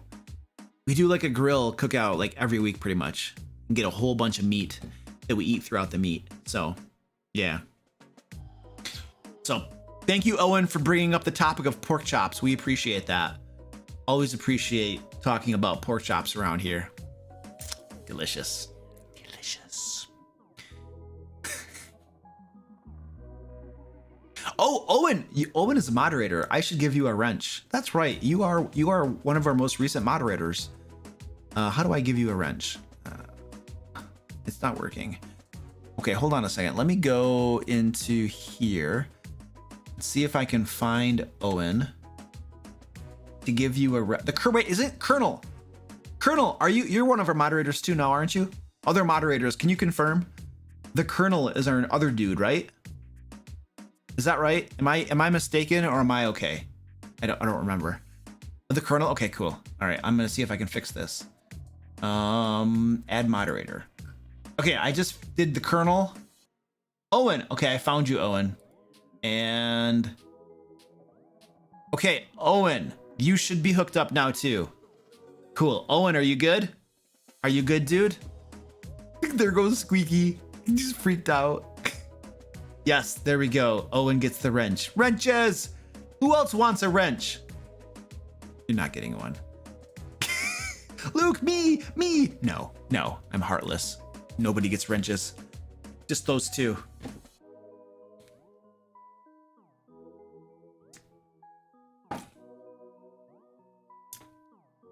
Oh wow, that's a deep question. The history of hitherto existing society is the history of class struggles. I think that was like Marxist theory or something. Yeah, we know how that went. That went really well for them. But let's not talk about politics, shall we? That goes down a rabbit hole that nobody wants to go down right now. All right, here's a question. Hey, where did Raider get the wrench?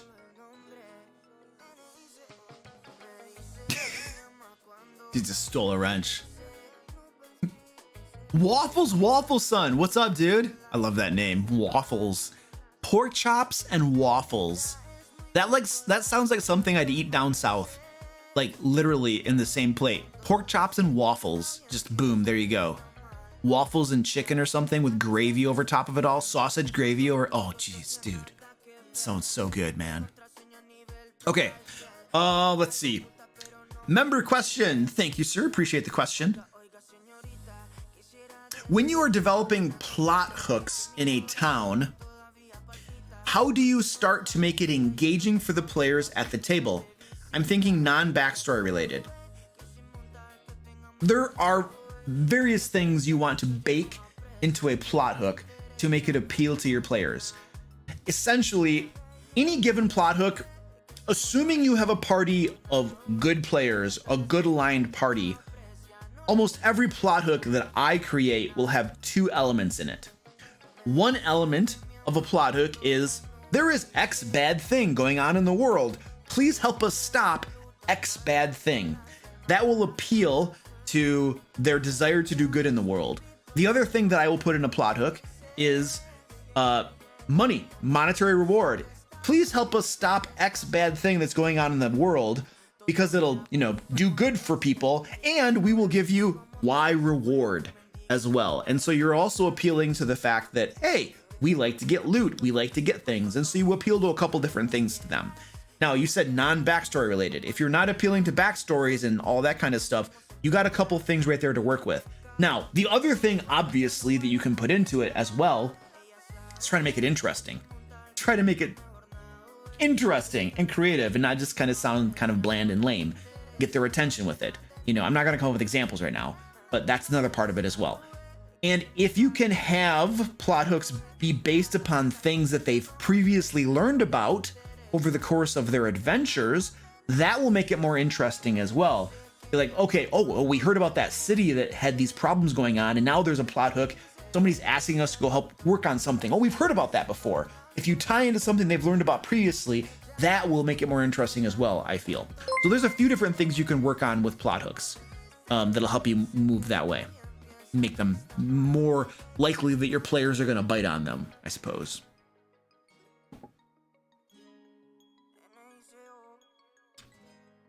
Dr. Nova, thank you for the $2 super chat. I appreciate that.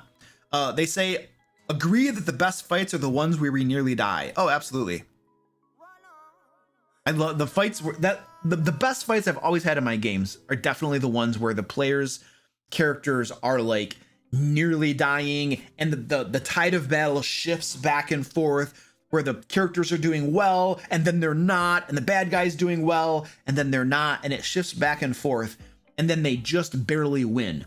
Those have always historically been the battles that are the most fun. And then when the players finally win, they're like, yes, holy crap, that was crazy. Hey, knock it off. See, I told you, catnip. I think it all worked up. And then when the players finally win, they're like, wow, that was an amazing battle. Can't believe we won. That was awesome. Those are definitely, and the thing is though, that you don't want to engineer that crap.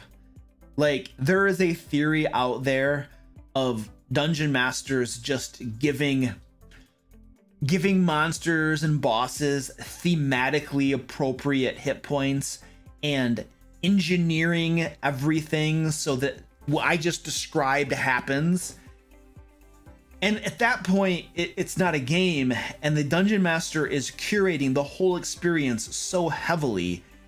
Once your players see that you're doing this, all luster is gone from the game, because they realize they're not playing a game anymore. They realize that you're just manipulating everything to have stuff turn out that way every single time.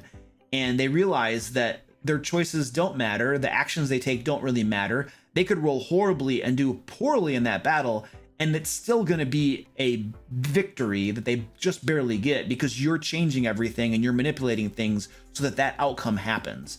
And once they realize that that's happening, and eventually they probably will, it's not going to be fun anymore. It's going to be like, well, it doesn't really matter what we do because this is always going to happen thanks to our game master. Thanks. We're not playing a game.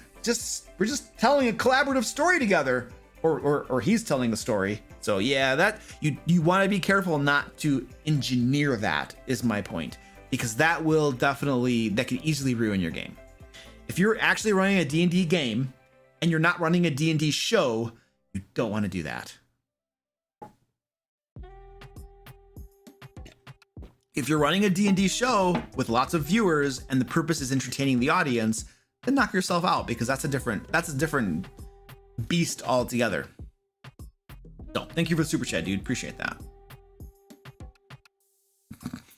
That literally reminds me.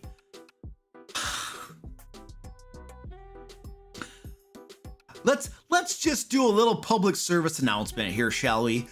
Let's talk about something that's pretty important, that I think that everybody should know. All dungeon masters should know this and understand this very, very clearly. So, public service announcement time. And could I get a moderator to put like a little note in the spreadsheet about this topic so that I can have a timestamp on it, please?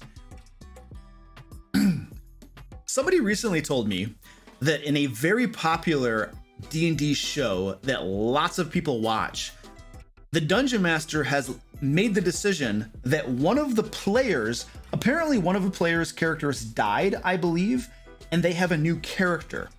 And that new character is not going to be introduced into the game for about 4 sessions. So that player's character, their new character, is literally not going to come into the game for about 4 game sessions. So that player is just kind of sitting it out, and they're not doing anything. I don't even know if they're going to the show. They're probably just not even going to the show. They're just kind of sitting it out until it's thematically appropriate and it's appropriate for the story for their character to be introduced into the game. So this is what's going on in this very popular D&D show that lots of people watch. And what I want to say is something, it's a very, very clear, it's an important message that all game masters and dungeon masters should know. When you are running a D&D show, your purpose, your goal, your mission is the entertainment of the audience. When you are running a D&D game, your goal, your purpose, and your mission is the entertainment of your players. Most players Could be wrong, there could be exceptions, but most players are not entertained when they don't play the game. When they are told, sit out, we're not going to introduce your new character for 4 game sessions, that is not fun for them.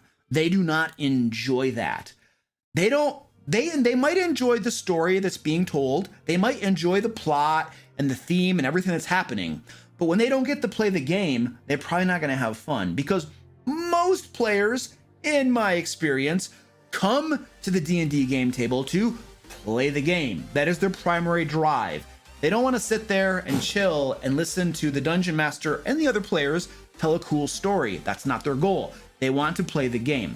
So if you're running a D&D show and the goal is entertainment of the audience and telling a cool story, then you might make the decision to have a player sit out for 4 game sessions. Fair. But I want to make it very clear that that is not how you should run a D&D game. You don't make a character, a player sit out the game for 4 game sessions to introduce their new character, because it's the perfect point in the story to introduce their character. That's not the way you do that. Not for a D&D game, because players aren't going to enjoy that. And the reason I'm bringing this up is because a lot of people watch these D&D shows and they believe that that's the way to also run a game, that that's the best way to run a game. And it would be erroneous to believe that, because as I already said, the purposes of D&D shows and D&D games diverge, and they have different goals and missions. And so when you're running a game, you don't want to make a player sit out for 4 game sessions before they can actually play the game. It's bad. That's bad way to run a game. Now, this online show, obviously their goals are different, and they're doing things that way for a purpose and a reason. Respect, that's great. But I don't want my fear and the danger is that dungeon masters will watch this show and be like, oh, well, I guess that's cool to do that. And then they start doing it. And it leads to a decline in the enjoyability of their games for their players. And so, want to put that out there, very strongly suggest that anytime you have a player with a new character, you get them in the game as quickly as possible and you get them playing the game. In my opinion, in moments like that, your fancy story and all of that takes the back burner. And the important part is the game and getting the player in there so they can enjoy the game. Get them in the action as quickly as possible. Thank you.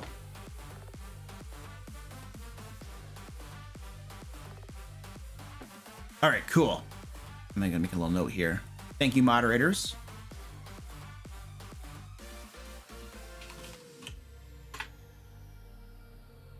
All right.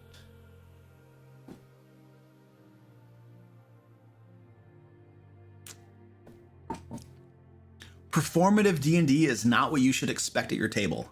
100% agree.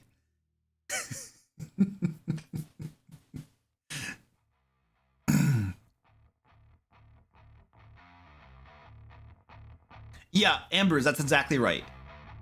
As a show, it makes sense, but the game table in a homebrew game, it's not the show. You're not playing. Yes, I agree. 100% agree with that, dude. Yes.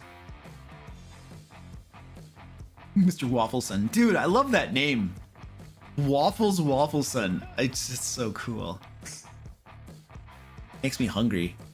I so want waffles and like barbecue chicken now. No, waffles. Okay, a waffle with fried chicken and sausage gravy. This has got to be a thing. Is this a thing? We're gonna Google this right now. Waffles, hold on. Waffles and fried chicken. This has got to be a thing. I cannot be the first person to think about this. Okay, here we go. Here we go, ladies and gentlemen. Waffles and fried chicken. Let's go to the images. Oh, this is totally a thing. Look at this. Look at this. You guys, they put honey over it. So fried chicken on the waffles with honey. Oh man. Oh, look at this. Dude, look at this. You guys, this is totally a thing. I knew that I wasn't reinventing something. Like this had to exist because this is such a good idea. That's got bacon in it. Oh, it's got bacon in it. Oh my gosh. Oh, look at this. Look at this. An egg, bacon, waffles. It's probably got, oh my gosh, look at that. Amazing. Open image in new tab. Let's just take a moment, you guys, to just revel in the beauty of that image. I'm never going to IHOP ever again in my life. I've gone there a couple times and it's always been a miserable, horrible experience. I will never go to IHOP ever again. Holy crap, what a crap hole. At least it's the ones I've been at. Hi, IHOP, thank you. You very, very bad, very bad. Goliath Cleric is protesting. Should make this my new desktop background. This is the new background. It's welcome to the food stream. That's so good. Hive Monarchy. Thank you for the $5 super chat. I appreciate that. Question is, what would your recommendation be for a campaign set around an Excalibur sword in a hive? Okay, so I'm imagining a sword that's in a hive, like a beehive or something that has to be pulled out. New DM here and fellow patron Luke Xavier. Okay, thanks, dude. That's such a generic question. I don't know how to answer that. Off the top of my head, I'm gonna give you something. It's very generic. There's a hive, it's got a sword in it, and that's the MacGuffin that the party needs to defeat something. And so they have to find out where the hive is. They have to track some people down, overcome some enemies and stuff to get the information of where the hive is. On the way to the hive, there are other things they have to do. The hive might be located in a special location that you need special keys, maybe some orbs, maybe 3 different orbs to open the entrance to get into the hive because it's like guarded and stuff. And then there are bad guys inside to get to it. And then you finally get to the hive, and it's not a beehive. The entire time you've been, foreshadowing that it's a beehive. Your players are thinking giant wasps and stuff like this, but it's not a beehive. It's a hive of beholders, multiple beholders, or it's a hive of mind flayers. It's a hive of something very, very hideous and horrible. And they have to go into that hive. So you got like a, you got like the, what do you call that? The plot twist, right? It's not a beehive. It's a hive of beholders, plot twist.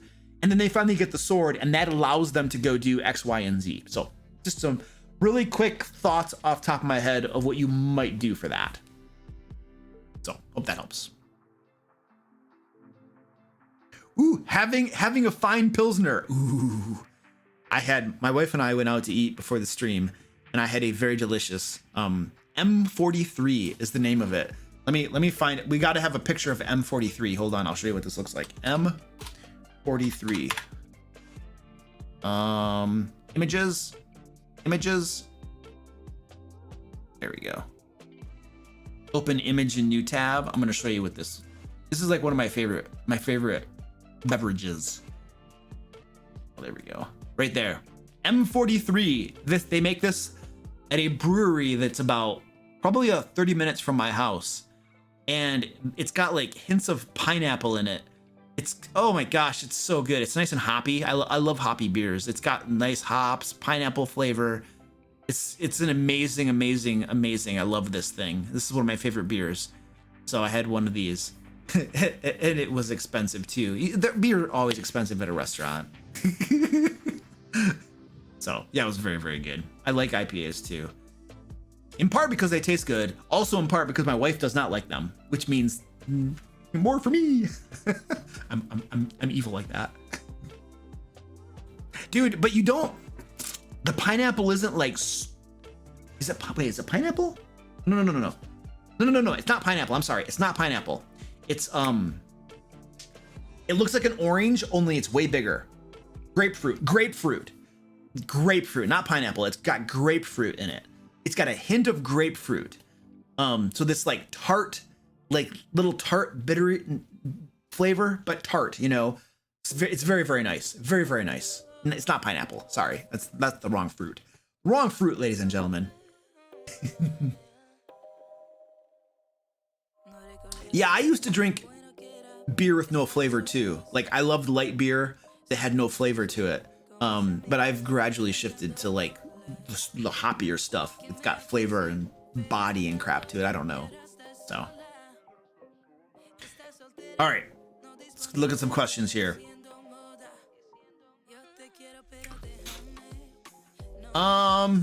Would you give a player at the beginning of the game, so presumably level 1, a horde item or something similar if it ties into a backstory very well. No, never. Absolutely not.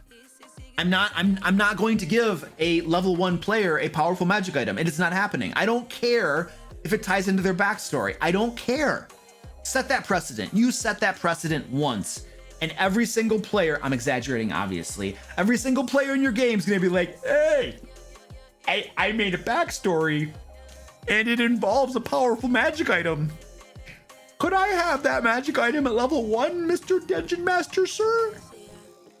Dude, don't set that precedent. And then everybody's making backstories where they have powerful magic items and they have special magical powers. And you're just like, well, I suppose if it's in your backstory, I have to do it. No, don't do that. It's level 1. You don't have magic items. Done. It's over. You know? It's just, I'm not even gonna go into the whys and hitherfores. You know, just don't do it. If you are an experienced game master, then you don't need me to answer this question for you. You know what you're doing. You know the dangers of introducing powerful magic items early in the game, and you know how to overcome them. And you don't need me to help you. But if you are a new beginning dungeon master, then don't do it. The pitfalls are too ripe, there are too many of them, and it will cause you headaches later on. And then you're gonna be coming to me and you're gonna be like, Luke, I gave my players a powerful magic item and now everything is broken and unbalanced, I don't know what to do. And then I'll be answering that question for you. So just don't do it. But if you're an experienced game master, then ignore me because you know what you're doing and you don't need me to tell you what to do. And you can handle whatever happens because they have that horde item. That's my advice.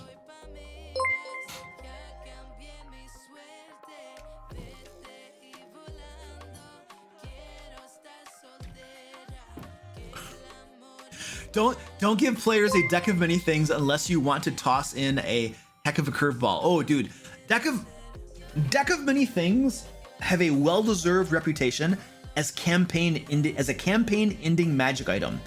Not because they're all gonna die, but because whatever trajectory your campaign had before you gave them the deck of many things, it's almost guaranteed that that trajectory is going to change dramatically. And you're going to be going somewhere else with that campaign. If you thought you were doing this, not anymore, because now 2 people had their souls sucked away and the entire party is now going to go to Hades to rescue them from Tiamat's palace, or 9 hells, I suppose, from Tiamat's palace. So yeah, it ends the campaign and changes the trajectory like insanely amount. So yeah, just careful with that, but it can be lots of fun. That's the thing. It could be lots of fun too. Sometimes I'm chaotic and I just give my players the deck of many things. I gave one group the deck of many things at like they were level 8 or something. And I gave them on a whim. I was just like, I'm giving them the deck of many things tonight. And they found it in their loot pile and it was fun. Amazingly, it didn't change things a whole lot, which kind of shocked me. But sometimes I just get a little bit of chaos in me and I just do stuff like that. This time it didn't mess things up too badly. We have a cat rolling around in the catnip, by the way. This is mommy cat. This is Noki. She's rolling around in the catnip. You having fun down there? I have 2 cats right down here who are like totally passed out. Squirty Pie is dead passed out. And Squeaky is like next to her. That's beautiful. Oh, by the way, folks, don't forget to get in on our giveaway. We have a giveaway going tonight. We're giving away a D&D book or store credit on the DM Lair store, where you can get things like Into the Fae Ultimate Bundle. You can get back issues of Lair magazine. You can get D&D adventures. You can get map packs. Tons of different maps you can use on virtual tabletops. So we have lots of cool stuff over there. So please enter the giveaway and get some cool stuff. We will be drawing the winner at the end of the stream, which is going to happen in just a little bit here. So yeah, get in on that action. We have to pick a new charity too. We totally kicked the butt out of our charity goal. We're going to be donating $500 to the Cystic Fibrosis Foundation. Over $500, because how much did we actually raise? It looks like we raised about $576.02. It looks like. Yeah, so we totally killed our goal. That's amazing. Thank you so much, guys. I appreciate that. All right, let's hit some more questions. Mommy Cat has ceased to roll around. Yeah, you could still keep tipping and donating more, and we'll just give them more money. It's always an option. We totally kicked the penguin butt. Yes. Kicked the penguin butt.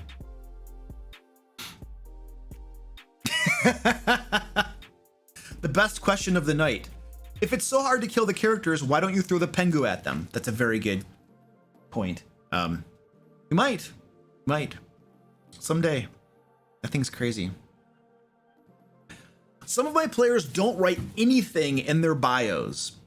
I told them most of the adventures stem from backgrounds, but they still leave it blank. Tips to get players to elaborate on backstory. I'm not gonna back you up a whole lot here because I personally, as a dungeon master, don't really care a whole lot if my players write backstories. There are two purposes for the backstory. One, it helps inform their role playing. It's for their benefit, so they can better role play their characters. Two, yes, as a dungeon master, I can draw on their backstories to create adventures for them, to create things that happen in the game. So I basically tell my players this: if you want to create a backstory, you're welcome to, and if you do, then I will take things from your backstory and things will happen in the game based on your backstory. Yay. But if you don't want to create a backstory, I'm not going to force you to. Like, we're playing a game here, we're adults. You know, this is not grade school where I'm like, the assignment is due, you need to turn it in, and if you don't do it, we're going to like knock you over the hands with a yardstick or something. You know, we're not doing that. So if you don't do it, you don't do it. I'm not going to pressure you. I just don't care. But what that means is two things. You won't be able to role play, presumably, as well. You know, if you care about that sort of thing. Maybe you just want to play a hack and slash game. Who knows? And you're obviously not going to get any special adventures based upon your backstory because you didn't write a backstory. So I make them optional in my games. If you make one, you get cool things that happen in the game based upon your backstory and your character and stuff, and they're usually pretty cool and they're fun. And but if you don't do it, you don't do it. So I don't do any twisting and stuff like that. You could do things. You could say, hey, you guys, if you write a backstory, you get extra experience points or something. You get you get a common magic item or something. You could do things to incentivize them. My suggestion is that if you want to encourage your players to write backstories, incentivize them. Use the carrot. Don't use the stick. If you write a backstory, you get X thing that's really cool. Don't make it too cool. Don't make it too powerful. But a common magic item might be reasonable. If they write a backstory, giving them a little bit extra XP might be reasonable. Maybe not a whole level. You might not start them out at level 2 instead of level 1 or something. You might, but maybe not. Give them something, to incentivize them. Use your imagination. Do something reasonable based upon your campaign and your game would be my suggestion if you want to incentivize them.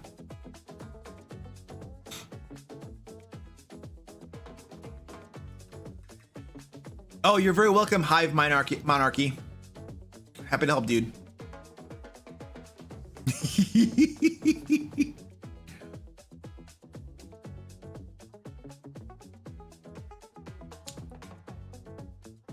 When running monsters against higher level players, do you ever increase their modifier to hit?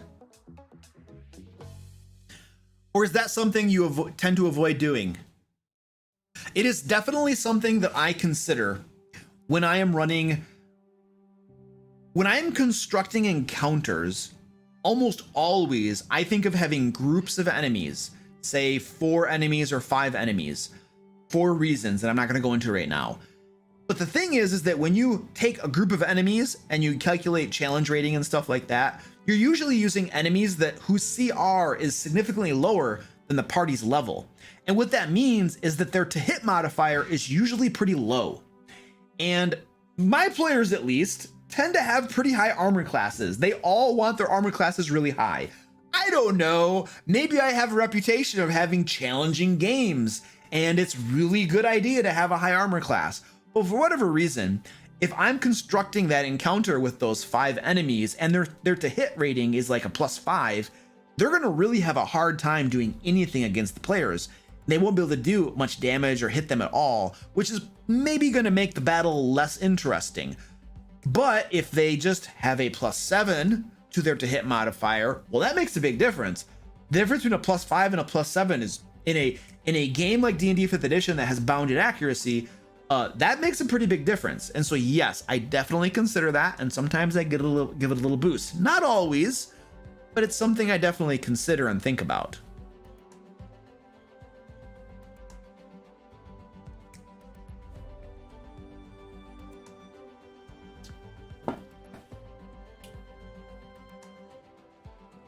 How do you reduce nitpicking on details on things like role-playing and shopping?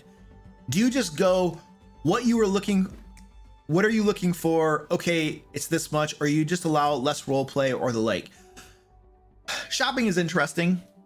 I have had game sessions, or I should say portions of game sessions, where they go into a merchant and we're literally role-playing the experience. Not always. That is the exception. Most of the time, I tell my players, okay, you're in town. Anything in the player's handbook is probably available at the price listed in the player's handbook. If you're in Barovia, then I'll say something like, anything that is worth 10 gold pieces or under is available, and it costs twice as much or 3 times as much. So there might be little caveats depending upon where the game world is taking place at. But usually I'll just tell them, hey guys, if it's in the book, it's available. Go shopping, buy your stuff, keep track of your gold, and let me know when you're done. And that is how we handle shopping. And we try to do it as quickly as possible. We don't role play out every single encounter with a merchant where you're buying things. Sometimes we do though. And those are usually the moments when they come into a city or a town for the first time and they're exploring and walking around a little bit, because my goal there is to give them a little bit of flavor of that city or town, have them interact with some of the merchants, show some of the characters that are thereabouts, and have them have a cool little NPC interaction, a social interaction moment with a cool merchant that they had. In a Ancient Dragon campaign that I run for my patrons, we recently, maybe about a couple months ago, had a game session where they went, maybe it was more than a couple months ago, but they went into Athkatla for the very first time, and they interacted with 2 different merchants, and they had an extended role play with them. And one of the merchants they loved, and the other they hated. And it was, like I said, an extended period of time where they were talking with these merchants. But that was an exception to our normal gameplay. When they're back in Waterdeep, where most of the game takes place, we don't do that. It's just, okay, guys, you know, go buy what you want to buy, take care of things, and let me know when you're ready to keep going, and then we'll keep playing. So we don't tend to spend too much time on shopping. Occasionally, yes. Most of the time, no. So that's how I tend to handle that. I think that kind of answers your question. It was 3 months ago, was it? Okay, yeah, I can't keep track of time, obviously. That's how I handle shopping.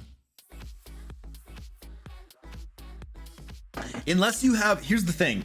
Unless you have something interesting planned or something cool that you're going to do, role-playing shopping is usually pretty lame and boring, and you probably want to avoid it unless you're going to make something cool out of it.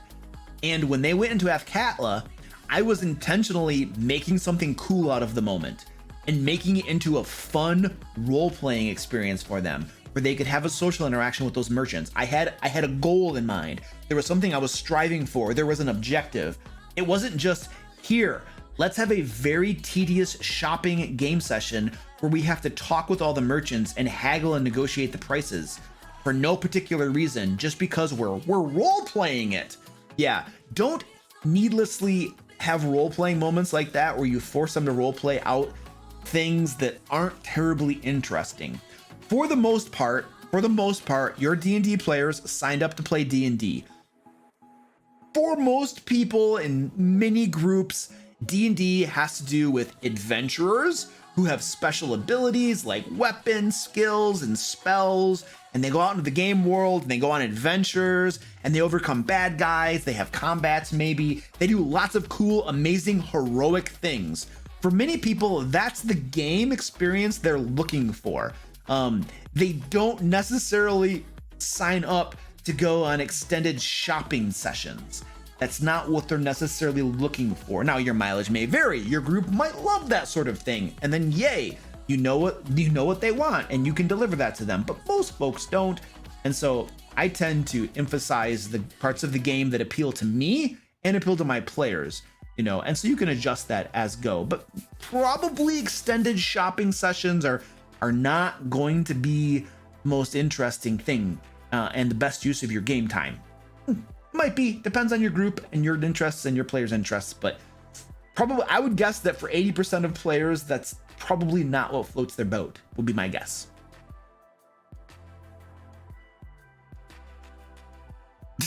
Waffles says, I tune out hard when we start persuasion rolling over 20 gold pieces. Yeah, that's so stupid. I'm sorry. Let's skip that part of the game and I will be happy.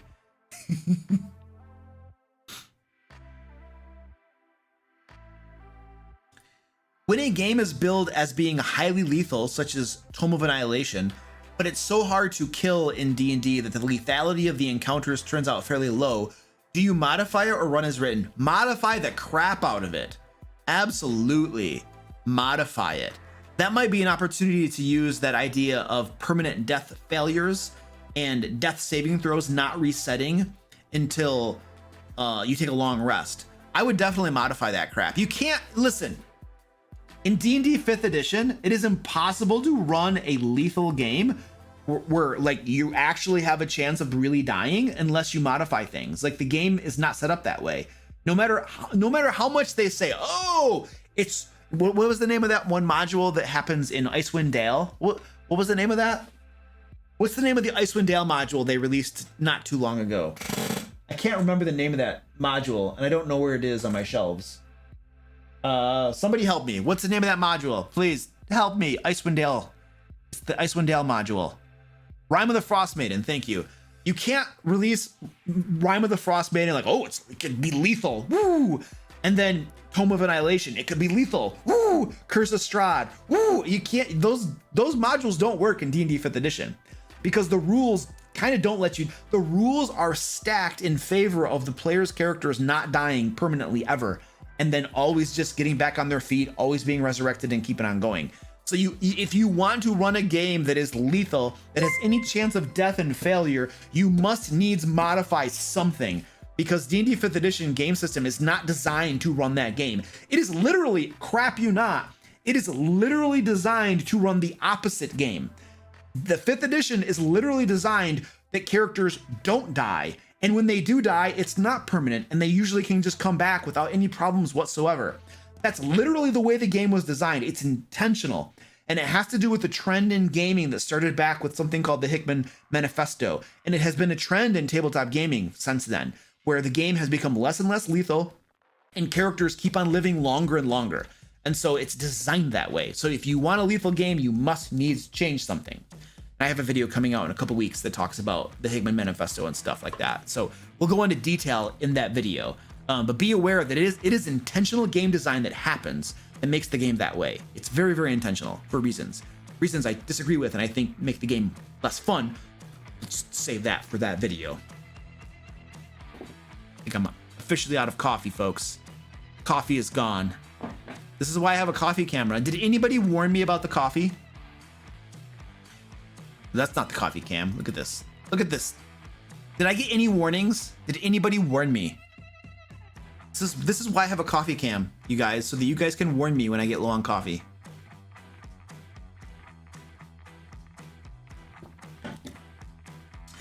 I would argue that D&D is not more popular now because of that game mechanic. There are other factors that is making D&D super popular right now. There are other factors that contribute a lot more to that, in my opinion. That's not what kicked it off. That's not what made it popular at all. That's not what made it popular. Two people warned me about it? Okay, cool. What's my passive perception? Not very high, apparently. It's pretty low. Kirby, by the way, Kirby, thank you for the $24.98 super tip. Thank you for that, dude. I appreciate that. That was a little bit ago, and I apparently overlooked it, but I appreciate that, dude. Hive Monarchy, $5 super chat. Thank you, sir. I appreciate that. Where is that? Where's that notification here? Oh, there we go. Hive Monarchy asks, any suggestions on doing a Discord group? And is it good having a co-DM that plays? Okay, so Discord group as a way to organize your game. Sure, you can do that if you need to organize your game in such a way. I have a Discord channel, that just one single channel from my Ancient Dragon game where we talk about some things related to the game, but not a whole lot. My Sword Coast Guard group, that is now my Curse of Strahd group, we don't have any sort of Discord channel, anything at all. We don't talk offline about the game at all. The only time we really talk about the game is when we're at the game table playing. So, you know, you could do it if it helps serve the needs of your group. If you have, I would say if you have a need for a way to talk offline, organize your game and talk to your players, if that's the sort of game you're running, then sure, do that. If not, then there's no reason to use a tool unless you have a need for the tool to begin with. You know, sometimes we get like, sometimes people are like, well, here's a tool. Okay, now we got to find a use for this tool. How can I use this tool? That's not what tools are for. Have the purpose and the need for it first, and then use the tool if you think you need it. Is it good having a co-DM that plays? No, don't use co-DMs. Just have one dungeon. I've seen co-DMs doing stuff, and it's like, this is just, no. You don't need, no. One dungeon master. If you have a normal sized group and stuff, you don't need a co-DM. Just one dungeon master. Thank you very much. Run the game. It's not that big of a deal, you know, and everybody else can just play the game. So you especially don't want a co-DM that is also a player. That just, you're just crossing a whole bunch of wires and crossing roles, and there's probably some like conflicts of interest and some bias and stuff that's going to go into there. That just sounds like a mess right there. I would say no. One dungeon master is plenty to run a game. You know, you don't need a co-dungeon master. It's not that hard to run a game. Running a game is very simple. It's very simple. It might not be easy, but it's simple. It's, you know, once you get going, it's not that bad. So I don't think that's really necessary.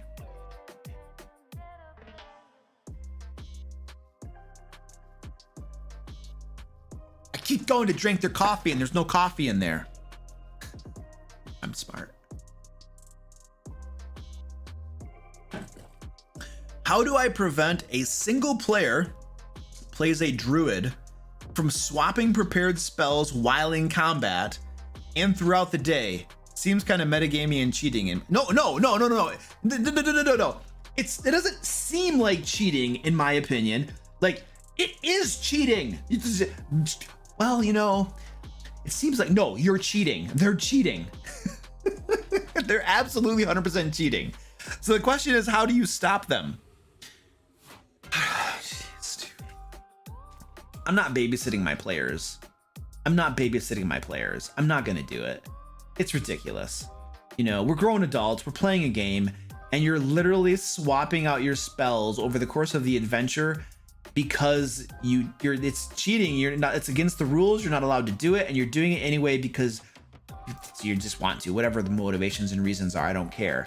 I'm not gonna babysit my players. So if I find a player that is doing something like that, they're probably, I don't know, dude. You're probably going to depend on my mood. You know, it's going to depend on my relationship with that player. It's going to depend on how long I've known them, our friendship status and stuff like that. But at the very least, there's going to be a conversation where I'm like, dude, I know you're doing this. It's against the rules. Please stop. That's it. You know, please do not do this any longer. This is not right. You know, stop.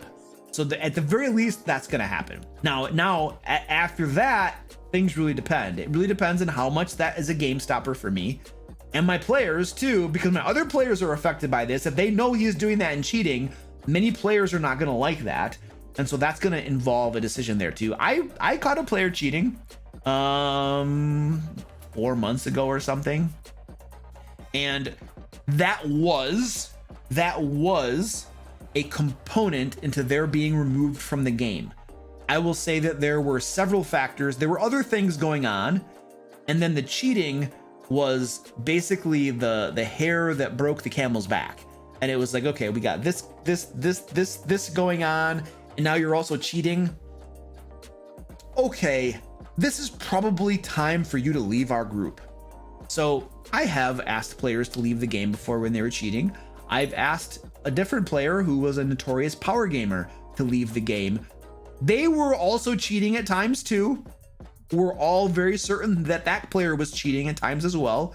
And they got removed from the game, not purely because of the cheating, but it was a multitude of factors that included cheating, and they got removed from the game. So I don't know. I would have a conversation with your cheating player, and then if you feel it's bad enough to be removed from the game and other factors, then that might be a step as well. But it's clearly cheating. How you deal with it is gonna depend on various things. I don't think that there's a right or wrong answer to it. It really just depends on how you want to deal with it, would be my answer to that.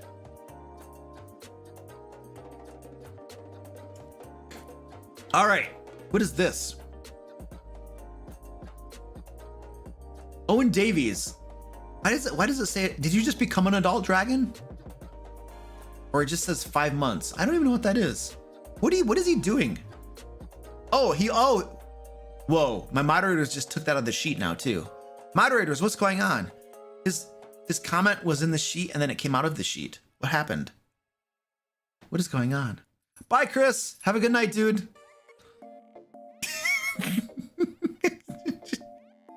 Okay, got it.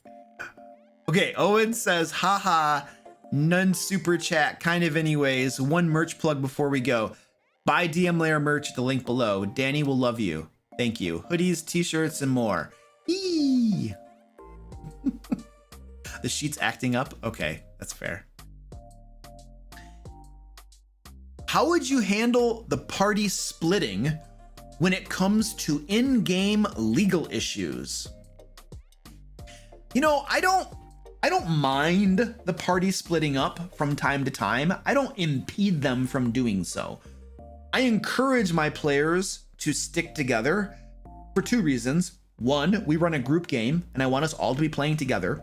It actually improves the game experience for us most of the time because we're not running several games at the same time. It's easier for me and you guys all get to play the game at the same time, and you don't have to wait while somebody else is doing this scene over here for you to actually do the scene that you're currently in. So I tell my players stick together most of the time because it really improves the game experience for everyone, and it makes my job as a dungeon master easier when you stick together. But I don't stop them from splitting up, and sometimes they do for reasons. So if they do it from time to time, for instance, it sounds like here you have some legal things going on, some legal problems they're in, then I don't think there's a problem with it, you know. If it becomes a reoccurring thing where they're constantly splitting the group, then I'm gonna be like, hey guys, let's talk about this. It's better for you guys to stick together for various reasons, you know. So if you could do that, it's gonna make the game better for you and it'll make it easier for me, and I would appreciate it. So you might have a discussion like that, but if it's just an occasional thing that happens and they split up, you know, then well, yeah, it's not a big deal. It's a one-off, you know, it happens. It's not a big deal. It's part of the game, you know, not a big deal.